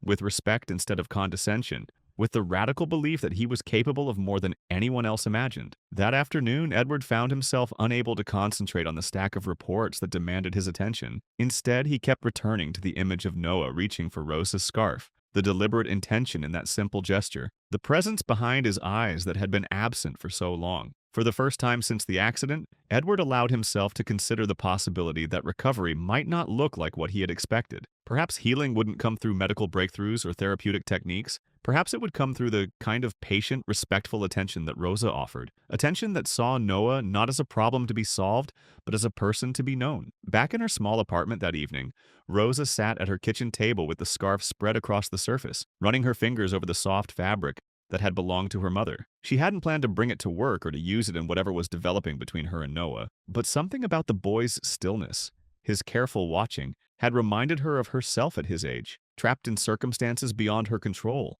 desperate for someone to see past the surface of her situation to the person waiting underneath. The scarf smelled faintly of lavender and thyme, scents that her mother had loved and that Rosa had carried with her through years of uncertainty and loss. It wasn't therapeutic equipment or a carefully designed intervention tool. It was simply a connection to love and memory offered freely to a child who had been surrounded by expertise but starved of genuine human warmth. Rosa understood something that all the professionals had missed. Noah didn't need to be fixed because he wasn't broken. He was protecting himself in the only way he knew how, and any real healing would have to begin with respect for the intelligence of that protection. She folded the scarf carefully and placed it in the drawer beside her bed, already knowing that she would bring it again tomorrow. Not because she had a plan or because she understood the science of what was happening, but because Noah had asked her to try again. and that was the only invitation she needed. The discovery happened purely by accident, if accident was even the right word for something that felt so inevitable in retrospect. Rosa had been cleaning the storage room with more thoroughness than the task strictly required, drawn by the same instinct that had led her to dance with Noah weeks earlier. Something about the penthouse was calling for a deeper attention, for the kind of careful tending that went beyond surface maintenance. The storage room hadn't been properly organized in years. Edward insisted that certain items be preserved just in case, but he never visited the space himself, leaving it to accumulate the detritus of a life that had been frozen in time since Lillian's death. Boxes marked Lillian Keep sat stacked against one wall, their contents untouched and gathering dust like artifacts in a museum that no one visited. Rosa moved the boxes carefully, not out of curiosity, but from a professional instinct to clean the surfaces beneath them. As she shifted a stack of containers marked with dates from 5 years past, an antique cabinet in the corner creaked slightly, and a small drawer that had been concealed behind the boxes slid partially open. Inside the drawer was nothing but dust and silence in a single envelope, yellowed at the corners with age and sealed with old-fashioned care. The handwriting on the front was unmistakably feminine, written in ink that had faded but not disappeared. The words made Rosa's breath catch in her throat. To Edward Grant, only if he forgets how to feel. Rosa stared at the envelope for a long moment, her hands trembling slightly as she held it. This wasn't something she should open, wasn't something meant for her eyes. But the specificity of the inscription suggested that Lillian had anticipated a moment exactly like this one, a time when Edward would need to be reminded of something he had lost or buried beneath the weight of grief and responsibility. She didn't open the letter. She knew that whatever it contained was meant for Edward alone, and her role was simply to ensure that it found its way to him. But holding the envelope, feeling the weight of words that had been waiting years to be discovered, Rosa understood that she was participating in something larger than coincidence. She waited until the house had settled into its evening quiet before approaching Edward's office. He was sitting behind his massive desk. The lights dimmed and his attention focused on documents that clearly weren't holding his interest. When he looked up and saw her standing in the doorway with the envelope in her hands, his expression shifted from mild curiosity to something approaching alarm. "I found something," Rosa said simply, offering no explanation beyond the obvious truth. Edward's eyes fixed on the envelope,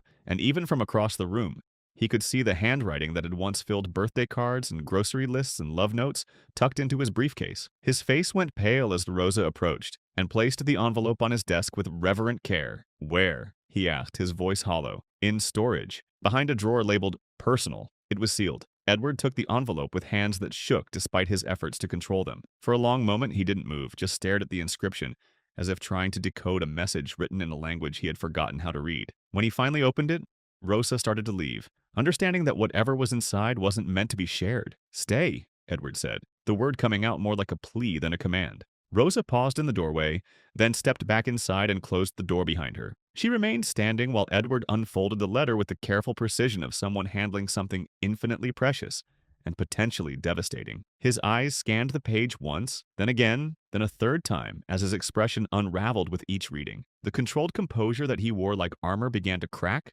revealing something raw and unguarded beneath. "She wrote this 3 days before the crash," he said, his voice barely above a whisper. Rosa said nothing, understanding that her role in this moment was simply to witness whatever needed to be witnessed, to offer the kind of silent support that didn't require words or explanations. Edward's voice faltered as he began to read aloud, the words catching in his throat but carrying the weight of prophecy and love. "If you're reading this, it means you've forgotten how to feel, or maybe you've buried it too deep. Edward, don't try to fix him. He doesn't need solutions.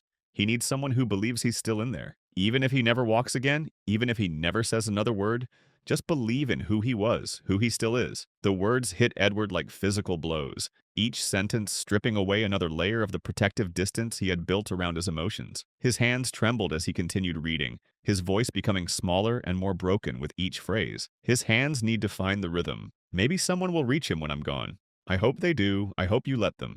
Edward didn't try to finish the rest. He folded the paper and bowed his head, his shoulders shaking with the kind of sobs that come from grief too long held in check. It wasn't a quiet cry or a dignified display of emotion. It was raw and unguarded, the sound of a man finally allowing himself to break under the weight of 3 years of carefully controlled pain. Rosa didn't offer comfort through words or platitudes. She simply stepped closer and rested a hand on his shoulder, not as a servant offering consolation to her employer, but as one human being acknowledging another's suffering. Her touch was steady and warm, carrying no agenda other than the simple recognition that no one should have to carry such pain alone. Edward leaned forward, covering his face with both hands as the sobs continued to come in waves. Each one seemed to take something from him, pride, perhaps, or the illusion of control, but what remained looked more human than he had allowed himself to be in years. The grief wasn't just for Lillian, though. Her absence filled every corner of the room like a presence that refused to be ignored. It was for the years he had spent trying to solve Noah's silence instead of simply sitting with him in it. It was for all the ways he had chosen expertise over intuition,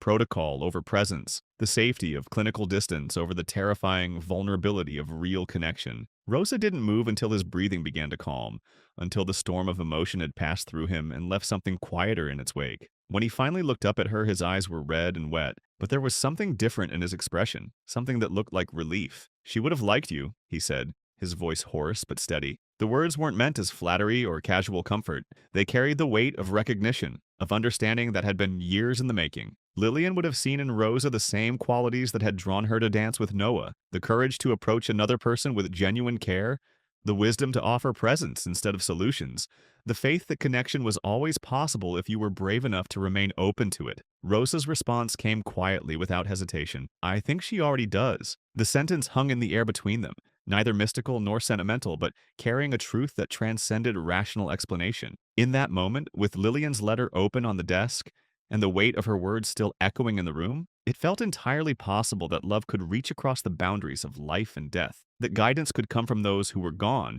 to those who were still struggling to find their way. Edward picked up the letter again and read the final line, this time in a whisper that was more prayer than speech. "Teach him to dance even when I'm gone." Rosa exhaled slowly, her heart tightening as she recognized the words that had been haunting her dreams for weeks. She had felt drawn to Noah's stillness, compelled to offer him movement and music without understanding why. Now she knew. She had been answering a request that had been made before she ever set foot in their home, fulfilling a wish that had been waiting years for the right person to receive it. "I think she already does," Rosa repeated, and this time Edward understood what she meant. Lillian's presence wasn't gone. It had simply taken a different form, working through Rosa's hands and voice and intuitive understanding to reach the son she could no longer hold. Edward folded the letter one final time and placed it in the center of his desk, where it would remain visible, not hidden or stored, but present and acknowledged. For the first time since Lillian's death, he allowed himself to feel her guidance not as a memory to be treasured, but as a living force that could still shape their future. That night, alone in her small apartment, Rosa sat by her window and looked out at the city lights, understanding that she had been part of something larger than employment from the very beginning. She had been called to this family not by coincidence, but by the kind of love that refuses to be contained by death, that finds ways to keep working in the world through willing hearts and open hands. The next morning, she returned to the penthouse early, humming again as she gathered her supplies. But this time, her humming carried a different quality. Not just melody, but prayer. Not just sound, but the echo of a promise being kept by someone who had loved deeply enough to ensure that her love would continue even in her absence. The ribbon had become their shared language, a yellow thread of connection that transformed the sterile therapy room into a space where miracles could unfold quietly, without fanfare or medical documentation. Rosa brought it each morning now, not as equipment or a therapeutic tool, but as an invitation to whatever lay waiting beneath Noah's careful stillness. She had never announced its purpose or explained her methodology to anyone. The ribbon simply appeared in her gentle hands, and Noah's eyes would brighten almost imperceptibly, the only sign he needed to give that he was ready to participate in whatever quiet dance they would create together. "This is just for us," Rosa had told him on the first day she brought the faded yellow fabric, her voice carrying the kind of calm certainty that made promises feel safe. "No pressure, we'll let the ribbon do the work." She looped it loosely around his hand and her own, creating a physical connection that somehow translated into emotional understanding. Then she moved slowly, teaching him to follow motion with motion, not with his legs, never demanding what his body couldn't provide, but with his arms and torso and the subtle sway of his upper body that remembered what it felt like to be part of something rhythmic and alive. At first, it was almost nothing. A faint shift of his wrist when she moved left, a barely perceptible tilt of his elbow when she stepped back. But Rosa celebrated every millimeter of effort as if it were a standing ovation, whispering encouragement that felt more like recognition than praise. "There," she would say softly when Noah managed to extend his arm in harmony with her movement. "That's it. That's dancing." Noah would respond with the same slow double blink that had become his way of saying yes, and the conversation would continue in this language of touch and rhythm that needed no words to communicate profound truths about connection and joy. Edward watched from the doorway more frequently now, no longer hiding his observation, but not yet ready to participate. His presence had shifted from surveillance to something closer to reverence, as if he were witnessing a religious ceremony whose significance he was only beginning to understand. The sessions grew more complex, gradually, organically, without pressure or artificial timelines. Rosa added a second ribbon, allowing Noah to practice extending both arms in gentle arcs while she stood behind him, guiding but never forcing. His movements became more fluid, more confident, as if his body was remembering a language it had spoken fluently before trauma taught it to be silent. And Noah was responding in ways that transcended the physical. He no longer looked away when Rosa spoke to him. His eyes stayed focused on hers, not always, but more often. And there was something behind them now that looked unmistakably like anticipation. He was beginning to expect their sessions, to prepare for them in ways that suggested he was thinking about dancing, even when the ribbons weren't present. "You're not following," Rosa told him one afternoon, smiling as she watched him lift his arm slightly before she had even begun to move. "You're leading." Noah didn't smile in return, not yet, not quite, but the corners of his mouth twitched in what might have been the beginning of one. The response was so subtle that anyone else might have missed it, but Rosa saw it and understood its significance. Somewhere inside his careful stillness, joy was stirring to life again. Edward began to notice changes in himself as well. He no longer stood with his arms crossed during these sessions. His shoulders weren't as rigid, and he found himself unconsciously swaying slightly to rhythms that Rosa created with her movements. The careful distance he had maintained from anything that might threaten his emotional equilibrium was dissolving, replaced by something that felt dangerously close to hope. He had built his entire life around strategy and control, around the belief that every problem could be solved through sufficient analysis and resources. But what Rosa was creating with Noah couldn't be replicated in a laboratory or measured in clinical assessments. It existed in the space between two people who had chosen to trust each other, and it grew stronger each day not because of any technique but because of the simple, radical decision to approach another human being with genuine care. Rosa never asked Edward to join their sessions. She understood that invitation had to come from readiness, not expectation, and that forcing participation would destroy the delicate ecosystem of trust they had spent weeks building. But she left space for him in their rhythm, a gap in their circle that remained open in case he ever chose to step into it. Then came the afternoon that changed everything. The moment when possibility transformed into reality in ways that no one could have anticipated. Rosa and Noah were practicing their usual sequence, the yellow ribbon connecting their hands as they moved together in a gentle pattern that had become as familiar as breathing. The music played softly from Rosa's small speaker, the same wordless melody they always used, a rhythm that had become the soundtrack to Noah's gradual awakening. But something was different this time. As Rosa stepped slightly to the side, Noah followed not just with his arms but with his entire torso, leaning into the movement with an intention that caught both of them by surprise. And then, impossibly, his hips began to sway, a gentle shift from left to right that had nothing to do with the wheelchair and everything to do with the music that was moving through him. Rosa froze, not out of alarm but out of awe. She watched as Noah's movements became more deliberate, his body finding a rhythm that transcended the limitations everyone had accepted as permanent. His legs didn't lift, but his feet began to slide across the mat on the floor, tiny movements that were nonetheless unmistakably intentional. "You're moving," Rosa whispered, her voice thick with amazement and something that might have been tears. Noah looked at her, then down at his feet, as if he too was surprised by what his body was remembering. The ribbon between their hands continued to flutter with their shared motion, connecting them in this moment of breakthrough that was happening, not because of medical intervention, but because of the simple decision to dance together. Rosa didn't push for more or try to amplify what was happening. She waited, holding the space for Noah to explore this new possibility at his own pace. And then he did it again. The subtle shift of weight from one foot to the other, the gentle sway of his hips, the movement that might not have qualified as dancing by any formal definition but was absolutely, undeniably alive. Edward walked into the room mid-movement, intending only to check on their progress before his evening conference calls. What he saw stopped him completely. His son, moving with purpose and rhythm, his face calm but focused as he participated in something that looked remarkably like joy. Edward's mind tried to analyze what he was witnessing, to find medical explanations for movement that every specialist had declared impossible. But his heart knew better. This wasn't about muscle reflexes or neurological recovery. This was about Noah choosing to engage with the world again, choosing to trust that movement could be safe and that rhythm could be a bridge back to life. The profound moment broke something open inside Edward, some carefully guarded door that grief had welded shut. Watching his son dance, seeing the subtle smile that was beginning to transform Noah's face, Edward felt his own body responding to the music for the first time in years. He found himself stepping forward, his shoes forgotten as his bare feet found the rhythm that Rosa and Noah had created. The movement felt awkward at first, unfamiliar after years of rigid control, but gradually his body remembered what it felt like to sway without purpose, other than the simple pleasure of motion. Rosa saw him approach and smiled, extending the second end of the ribbon in an invitation that required no words. Edward took it with hands that trembled slightly, not from nervousness but from the magnitude of what was happening. For the first time since Lillian's death, the three of them were connected, not by obligation or necessity, but by choice, by the shared decision to create something beautiful together. They didn't dance perfectly. Edward's movements were tentative and self-conscious. Noah's were limited by his physical condition, and Rosa had to accommodate both of their constraints while maintaining the rhythm that held them all together. But perfection wasn't the goal. Connection was, and in that, they succeeded completely. Edward found himself standing behind Noah, one hand on his son's shoulder and the other connected to Rosa through the yellow ribbon that had become their lifeline to each other. The music continued to play, and gradually Edward stopped thinking about anything other than the present moment. The weight of Noah's body as he leaned into the movement, the warmth of Rosa's presence as she guided them both through the steps of a dance that existed nowhere except in this room.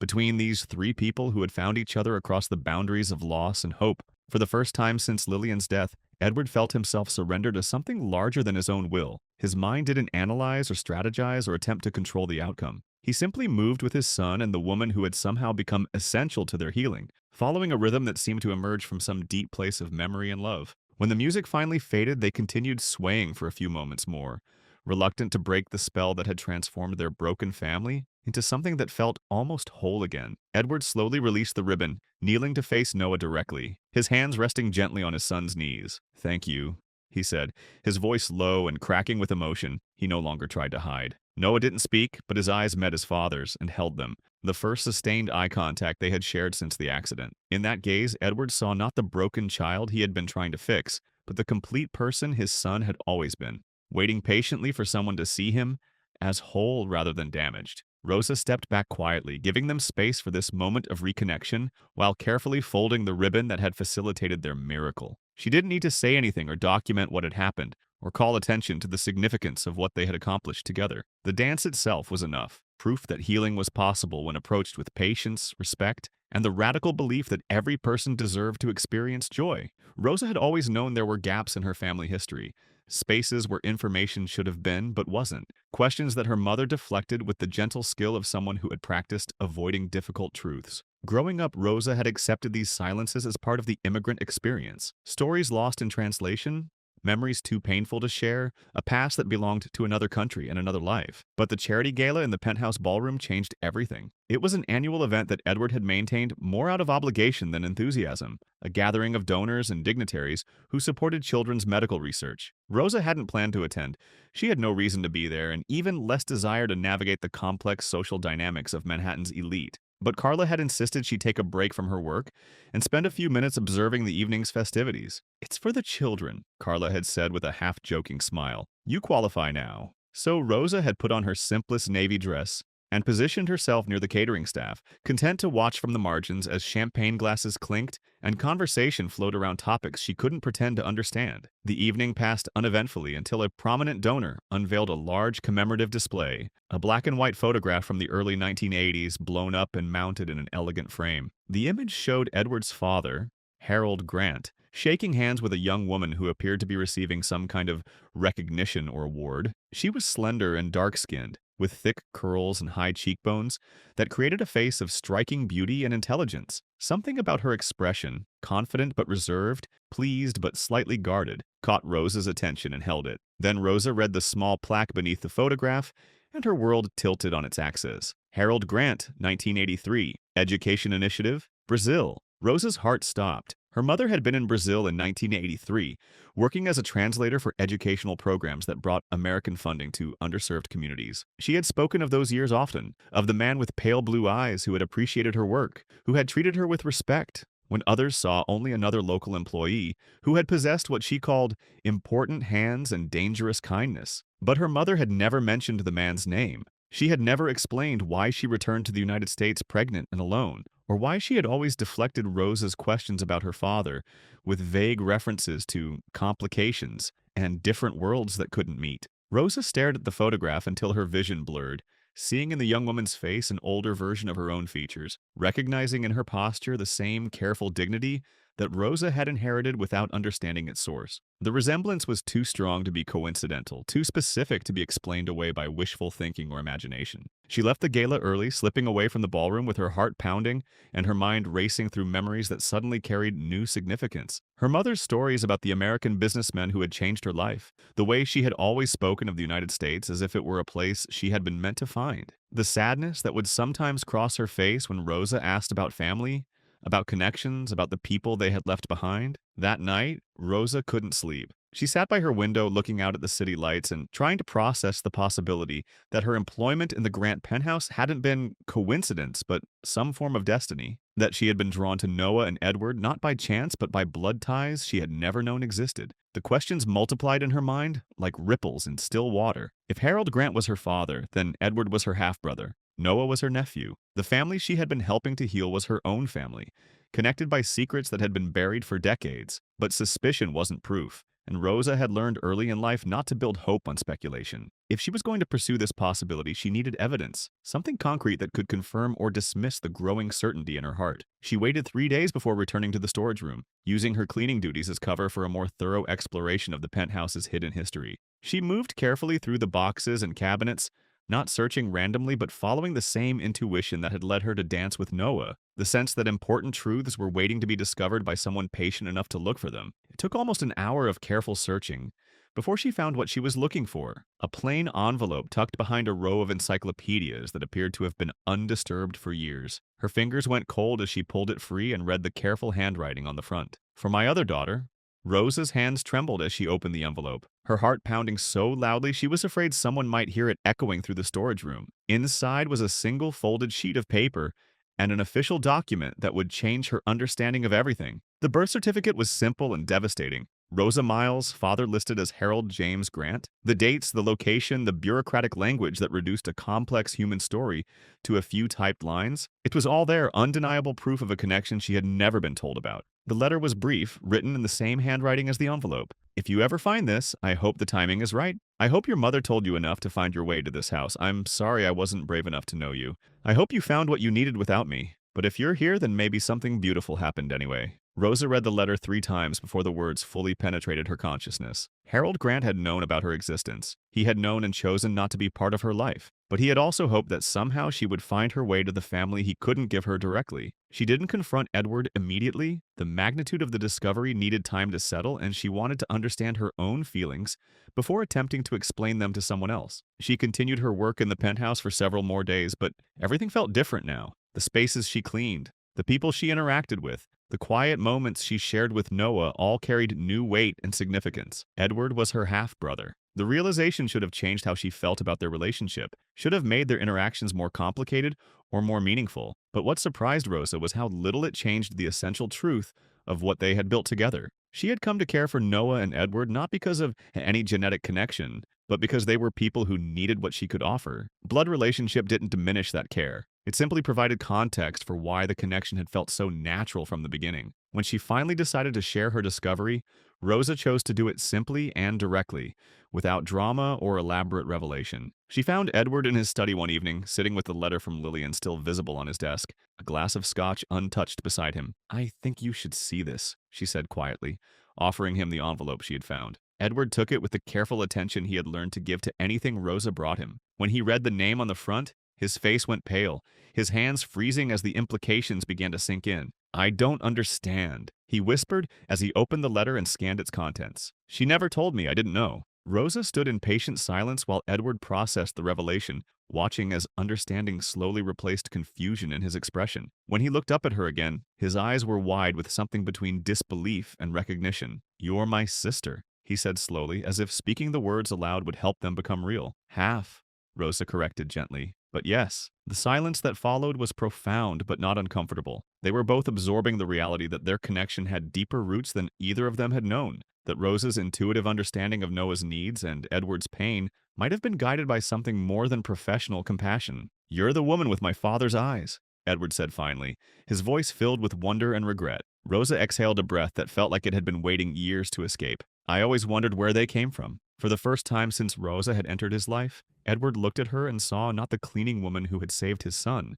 but the sister he had never known he had, the daughter Harold Grant had acknowledged in private but never claimed in public, the family member who had found her way home through service rather than inheritance. The discovery explained so much: why Rosa had seemed to understand the house and its rhythms so quickly, why her presence had felt necessary rather than merely helpful, why her connection to Noah had transcended the usual boundaries between caregiver and patient. She hadn't been a stranger offering assistance to a broken family. She had been family herself, answering a call that had been waiting decades to be heard. Edward couldn't sleep that night. The envelope containing proof of Rosa's identity sat on his desk like evidence of a reality he wasn't prepared to accept, challenging everything he thought he understood about coincidence, family, and the forces that had brought them together. He found Rosa the next morning in Noah's room, going through her usual routine of gentle cleaning, while humming melodies that now carried new significance. When she looked up and saw him standing in the doorway, something in his expression made her pause mid-motion, her hand stilling on the cloth she had been using to dust the windowsill. "Rosa,"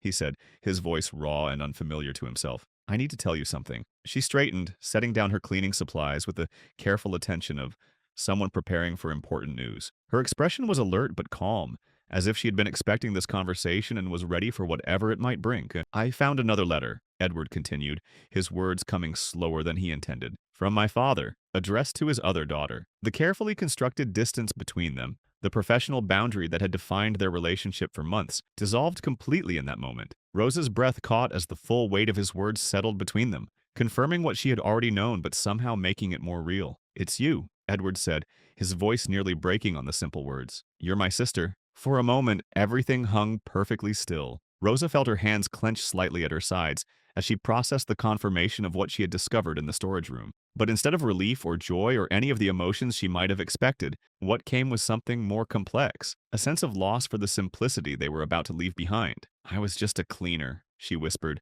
the words emerging without conscious thought. "I didn't mean to clean your history." The sentence landed like a blow that neither of them knew how to absorb. It carried the weight of everything that was about to change: the innocence of their connection, the purity of Rosa's motivations, the belief that what they had built together was based on choice rather than obligation. Rosa turned and left without another word, walking out of the room, out of the penthouse, out of the life they had been building together with such careful patience. Edward didn't follow her. He couldn't. He watched her disappear down the hallway, carrying with her not just the revelation of their shared blood, but the fear that everything meaningful between them had been based on secrets neither of them had chosen to keep. The next few days passed in a silence that was different from any they had experienced before. It wasn't the peaceful quiet of healing or the comfortable rhythm of work being done well. It was the hollow absence left behind when something essential had been removed from a carefully balanced system. Noah regressed almost immediately. Not dramatically or completely, but enough to remind Edward how fragile their progress had been. The small movements that had begun to return to his son's body became stilted again. The humming that had started to fill their rooms faded back into silence. The light that had begun to return to Noah's eyes dimmed,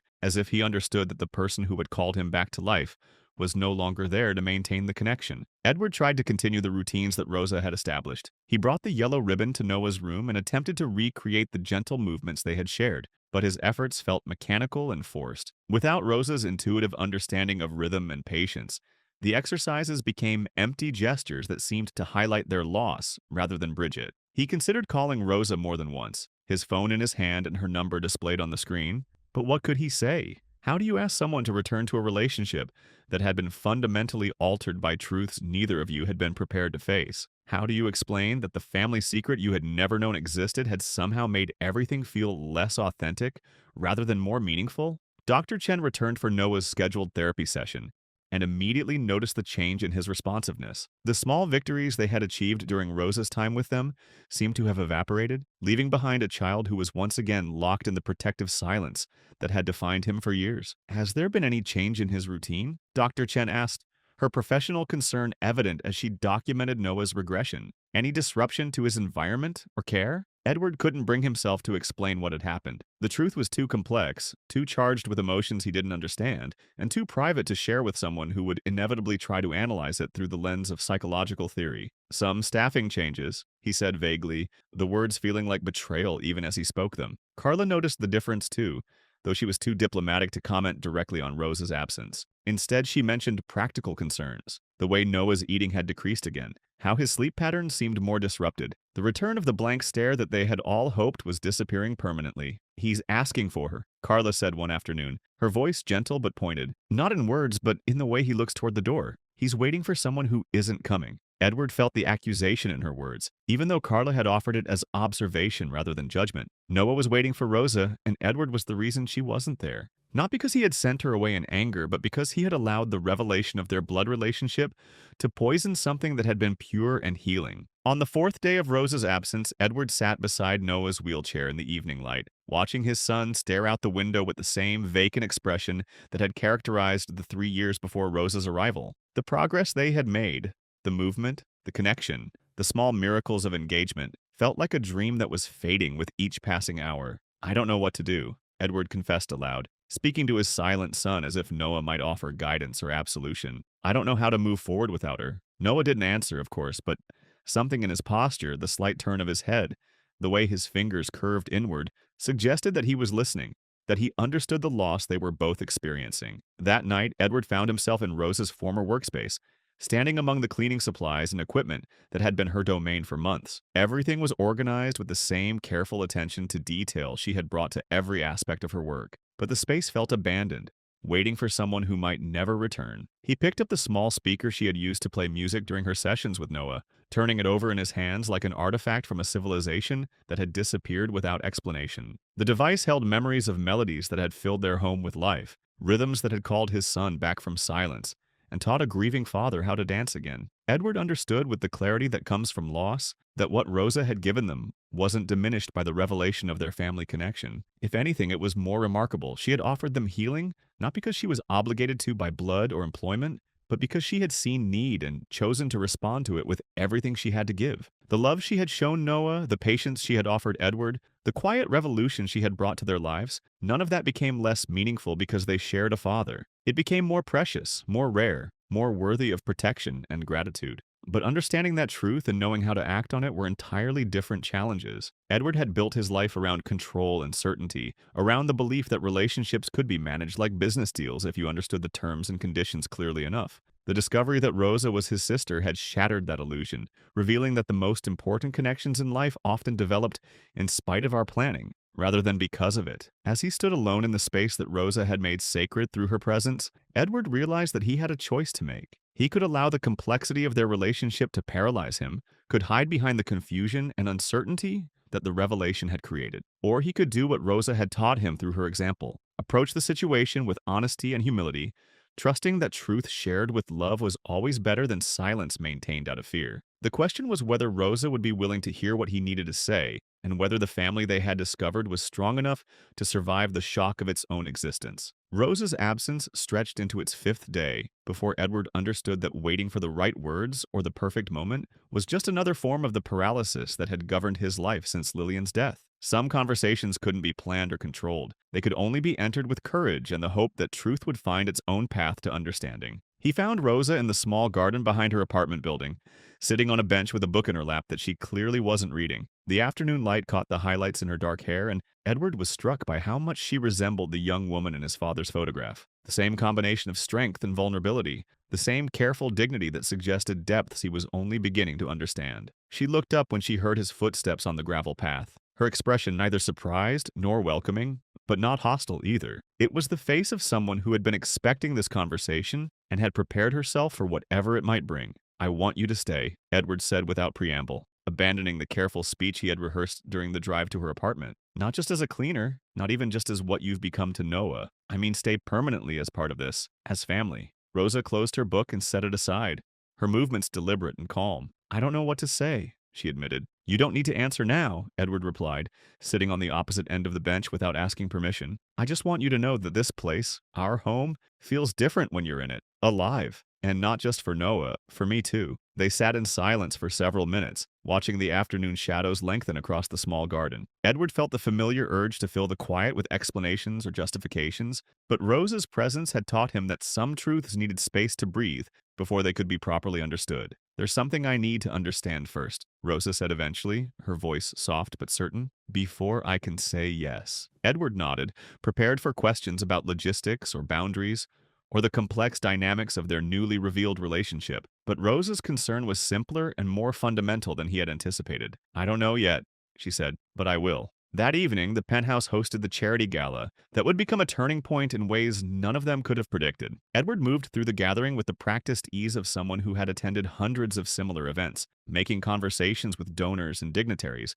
while his mind remained focused on the empty space where Rosa should have been. She arrived near the end of the evening, dressed simply but elegantly, standing at the edge of the ballroom like someone who belonged there but chose to observe rather than participate. Edward caught sight of her from across the room and felt something in his chest loosen. Not relief exactly, but the first suggestion that healing might still be possible. Rosa made her way through the crowd with quiet purpose, drawn by the same commemorative display that had first revealed the truth about her parentage. The photograph of Harold Grant and the young woman from Brazil seemed to glow under the gallery lights, demanding attention from anyone who looked closely enough to see the connections it contained.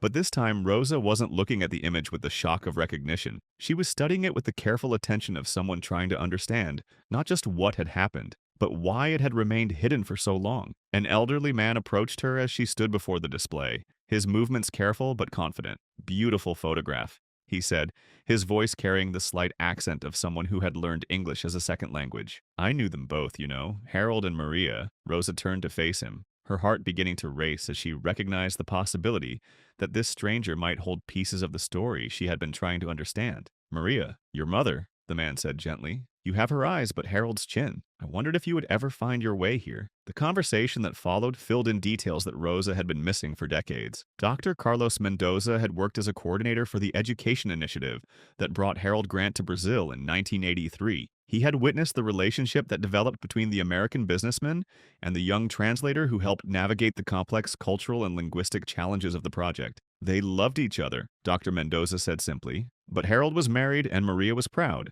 She chose to leave before the situation became impossible for both of them. "Harold never knew about you until years later, when it was too late to change what had already been decided." Rosa listened to the story of her origins with a mixture of sadness and understanding. Her mother had made an impossible choice between love and integrity, between happiness and honor. Harold had been left to wonder what might have been, carrying guilt and regret that eventually led him to write the letter Rosa had found in the storage room. "He tried to find you both," Dr. Mendoza continued, "after his wife died, when Edward was still young. But Maria had made a new life, and she asked him to respect her decision to keep the past in the past. So he did, but he never stopped hoping that someday you might find each other." The revelation recontextualized everything Rosa thought she understood about her discovery of the Grant family. It hadn't been coincidence that led her to the penthouse, but it also hadn't been manipulation or destiny in any simple sense. It had been the slow working of love across time and distance, creating opportunities for connection that could only be seized by people brave enough to recognize them. Edward found her as the gala was ending, standing alone in front of the photograph with tears in her eyes, but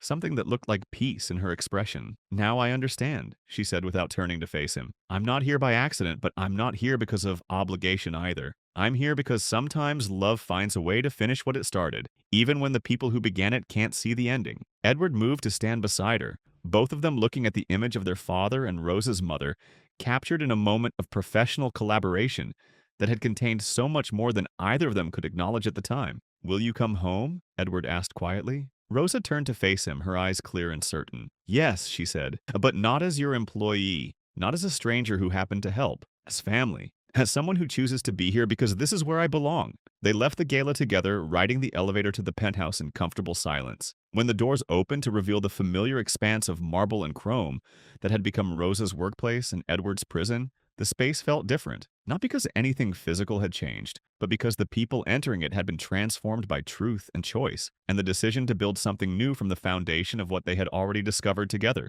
Noah was awake when they entered his room, sitting in his wheelchair by the window as if he had been waiting for this moment. When he saw Rosa, his face lit up with something that could only be called joy, pure, uncomplicated happiness at the return of someone he had thought was lost. Rosa knelt beside his wheelchair and took his hands in hers, her voice soft but steady as she spoke. "I'm sorry I left," she said. "I needed to understand something important, but I'm not leaving again. We're family now. All of us." Noah didn't speak, but his eyes held hers with an intensity that conveyed everything words couldn't capture. He understood in the way that children sometimes do that something fundamental had changed, not just Rosa's position in their household, but the very nature of what they were building together.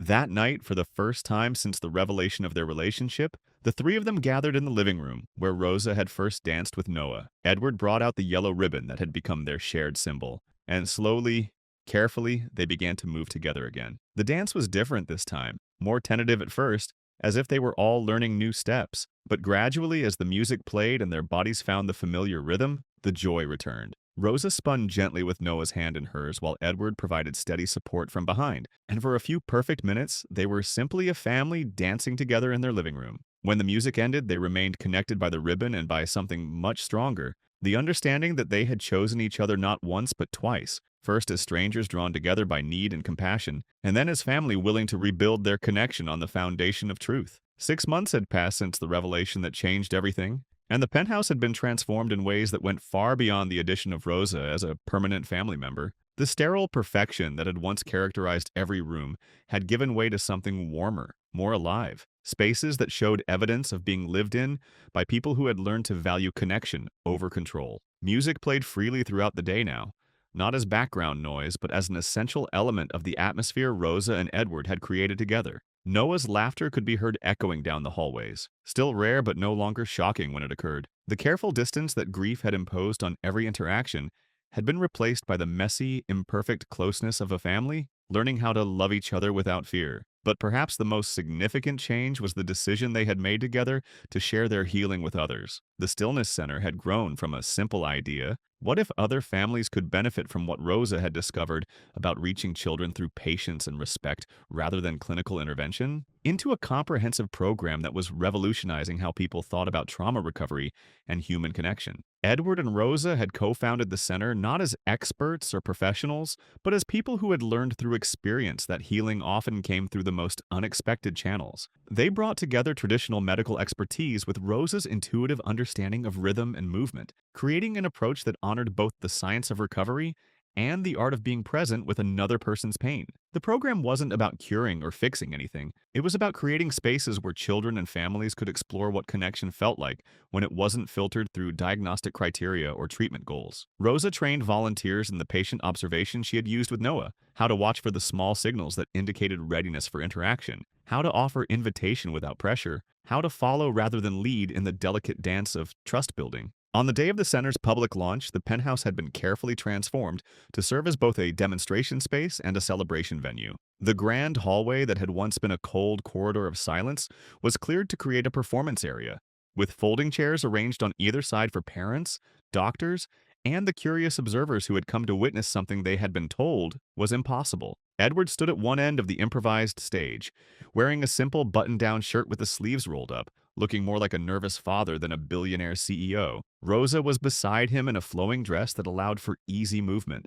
her hands never straying far from Noah, who sat in his wheelchair with an expression of calm anticipation that would have been unimaginable just months earlier. The audience was filled with faces Edward recognized: medical professionals who had worked with Noah over the years, other parents of children with disabilities, journalists who had come to document what some were calling a revolutionary approach to pediatric therapy. But there were also many people he didn't know. Families who had heard about their program through word of mouth, therapists who were curious about methods that couldn't be taught in textbooks, children whose eyes held the same guarded hope that had once defined Noah's expression. "You don't have to do anything," Rosa said quietly, bending down to meet Noah's eyes. "You already did it, but if you want to, we'll be right here." Noah looked up at her with the kind of trust that can only be built through months of consistent presence and gentle invitation. He placed his hand on the walker that had become his bridge between the wheelchair and independent movement, not because anyone had told him to, but because he understood that this moment was his choice to make. Edward knelt beside Rosa, his voice soft but steady, as he addressed his son. "Whatever you decide is perfect.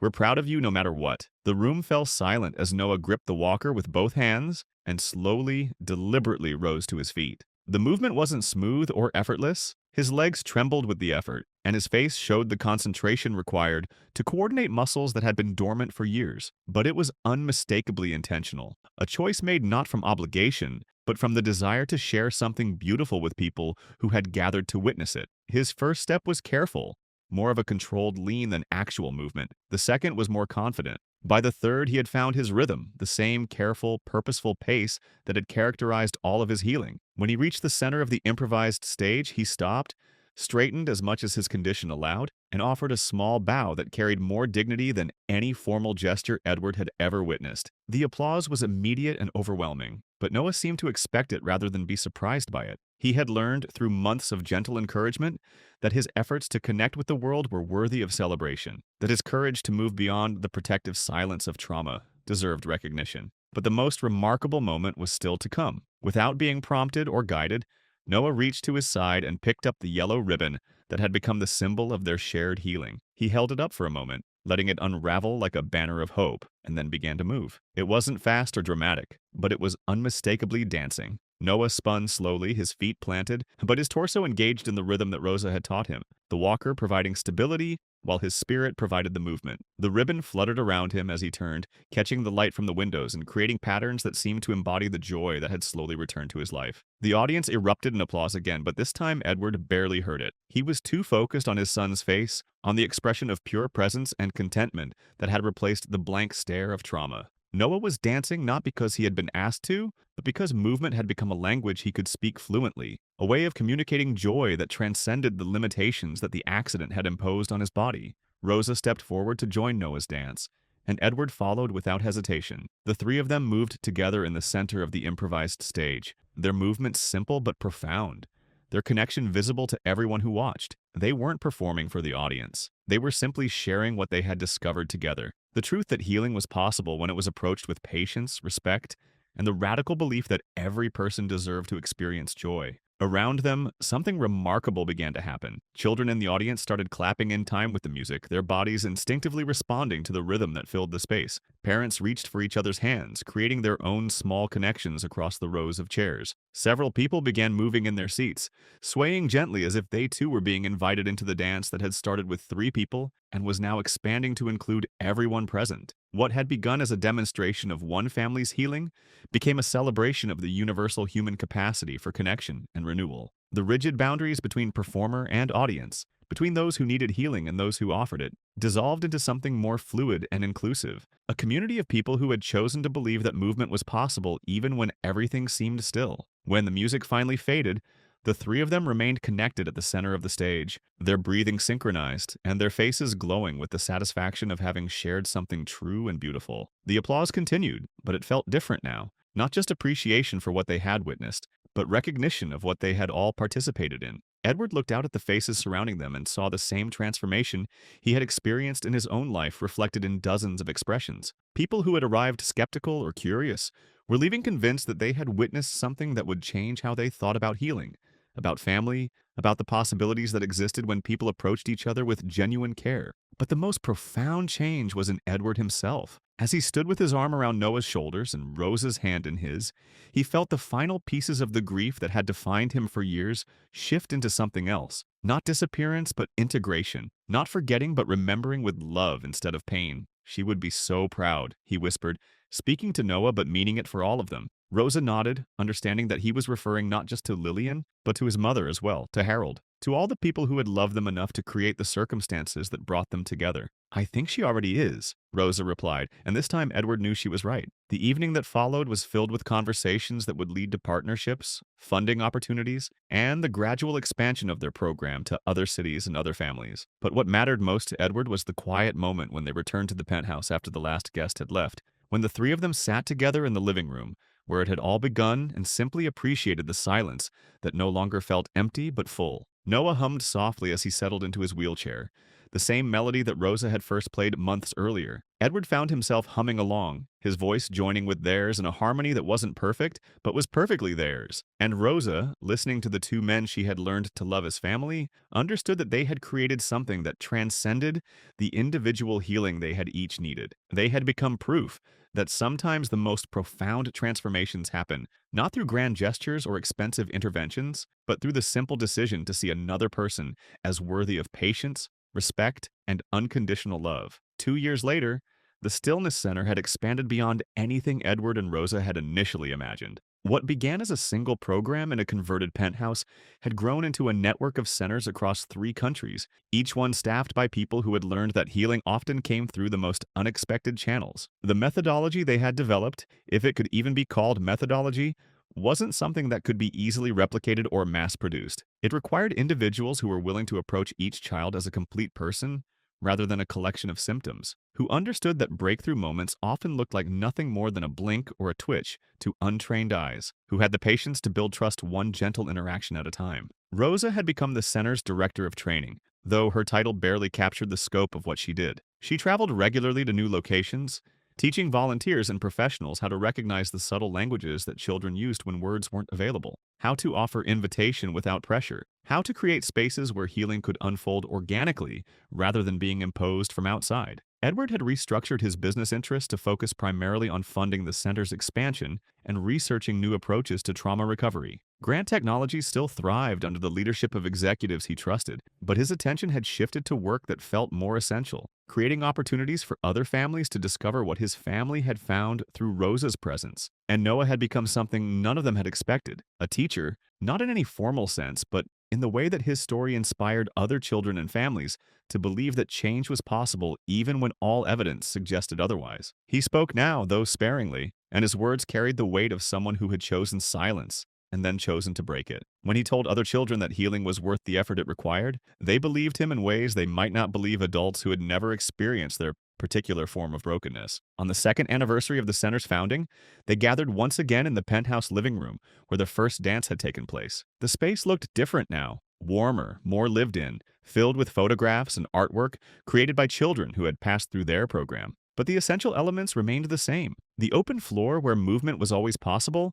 the windows that let in light and music, the sense that this was a place where miracles could unfold quietly without fanfare or dramatic announcement. Noah, now 11, had grown taller and stronger, though he still used his wheelchair for longer distances and his walker for the careful steps that had become his signature form of dancing. His face had lost the guarded blankness that trauma had imposed, replaced by the alert curiosity of a child who had learned that the world could be trusted to offer beauty as well as pain. Rosa had changed too, though the transformation was subtler. She moved through the world with the confidence of someone who had discovered her purpose and chosen to embrace it fully. The careful reserve that had characterized her first months in the penthouse had given way to something more open, more willing to claim space and voice opinions and believe that her perspective mattered. But perhaps the most dramatic change was in Edward. The rigid control that had once governed every aspect of his life had been replaced by something more flexible, more responsive to the unexpected opportunities that each day might bring. He laughed more, worried less, and had learned to find joy in small moments that wouldn't have registered on his radar just years earlier. As the 3 of them prepared for what had become their traditional anniversary dance, Edward reflected on how impossible this moment would have seemed when Rosa first arrived as part of the cleaning crew. A billionaire, a former maid who had become family, and a child who had been pronounced unreachable by some of the best medical minds in the world. Together, they had created something that couldn't be explained by psychology textbooks or business strategies. "Are you ready?" Rosa asked, offering the yellow ribbon that had become their shared symbol. Noah nodded, rising from his wheelchair with the practiced ease of someone who had learned to trust his body's ability to support him in moments that mattered. Edward took his position beside them, no longer self-conscious about the awkwardness of his movements or worried about maintaining the dignity that had once seemed so important. The music began, the same wordless melody that had started everything, now familiar as breathing, but still capable of creating magic when the right people moved to its rhythm. They danced slowly, carefully, each of them accommodating the other's limitations while contributing their own strengths to the shared movement. But this time, they weren't alone. Other families had joined them in the living room, children and parents who had found their own forms of healing through the center's program. Some moved in wheelchairs, others used walkers or canes, and several danced with no assistance other than the music and the encouragement of people who understood that every form of movement was worthy of celebration. The penthouse filled with the sound of laughter and conversation, with music that came from speakers and voices alike, with the gentle percussion of feet and wheels and assistive devices all finding their own way to participate in the rhythm that connected them all. Edward watched a little girl with cerebral palsy spin in her wheelchair, while her mother clapped in time with the music. He saw a boy who had been selectively mute for 3 years whisper a request to his father for a specific song. He observed dozens of small miracles that would never make headlines or inspire research grants, but that represented the most profound victory possible. The decision to keep moving forward even when the path wasn't clear. "Look," Rosa said softly, gesturing toward Noah, who had begun to hum along with the music while he danced. But Noah wasn't just humming for himself. He had begun to teach the melody to a younger child who was visiting the center for the first time, patiently repeating the phrases until the other boy could follow along. The two of them moved together, Noah providing gentle guidance while the younger child discovered that his body could create rhythm and beauty. Despite the challenges that had brought him to seek help, Edward felt his throat tighten with emotion that no longer embarrassed him. This was what Lillian had meant when she wrote about teaching Noah to dance. Not the literal steps or movements, but the deeper understanding that joy was always possible, that connection could always be chosen, that healing happened not when problems were solved, but when people decided to love each other through the complexity of being human. The evening continued until well past the children's usual bedtimes, families reluctant to leave a space where their struggles felt understood, and their progress, however small, was celebrated with genuine enthusiasm. But eventually the guests departed, leaving Rosa, Edward, and Noah alone in the living room that had become sacred to them. They sat together in the comfortable silence that had replaced the devastating quiet of earlier years, watching the city lights twinkle beyond the windows and listening to the gentle sounds of a home where people felt safe to be exactly who they were. "What do you think happens next?" Edward asked, speaking to both of them, but particularly curious about Noah's perspective. Noah considered the question with the seriousness he brought to all conversations now, his face thoughtful as he weighed possibilities that would once have seemed impossible to contemplate. "More dancing," he said finally, his voice clear and certain. "More families, more kids who think they can't move learning that they can." Rosa nodded, understanding that Noah had articulated not just their plans for the center's expansion, but something deeper about the way healing spreads from person to person, family to family, community to community when people are brave enough to share what they've learned. "More dancing," she agreed, and Edward knew that whatever challenges lay ahead, they would face them the same way they had faced everything else, together with patience and with the absolute conviction that movement was always possible for those willing to take the first step. The penthouse settled into sleep around them, but the music seemed to linger in the air not as sound but as presence, as promise, as the ongoing echo of all the joy they had created together, and all the joy still waiting to be discovered. In the morning, there would be new families to meet, new children to encourage, new forms of healing to explore and share. But tonight there was simply this: three people who had found each other across the boundaries of class and blood and circumstance, who had learned that the most profound medicine often came disguised as something as simple as the decision to dance, when the world expected you to sit still. Outside the windows, the city continued its restless movement, millions of people navigating their own forms of stillness and motion, silence and song. And in one penthouse 57 floors above the street, a family born from loss and choice and the radical belief in possibility continued the dance that had saved them all, keeping time with a rhythm that would never end as long as there were people willing to move together toward hope. Sometimes healing doesn't come from medicine. It comes from movement. Sometimes family isn't defined by blood alone, but by the choice to see another person as worthy of unconditional love. And sometimes the most profound transformations happen not through grand gestures, but through the simple decision to dance when the world tells you to sit still. This story reminds us that every person, no matter how broken they might appear, carries within them an essential spark that can be reached by someone willing to approach them with patience, respect, and genuine care. The Stillness Center continues its work today, proof that miracles happen every day in the quiet spaces between one person reaching out and another choosing to respond. What began with a billionaire catching his maid dancing with his paralyzed son became a revolution in how we think about healing, family, and the unlimited power of human connection. Because in the end, we are all just people learning how to move together through the complicated dance of being alive.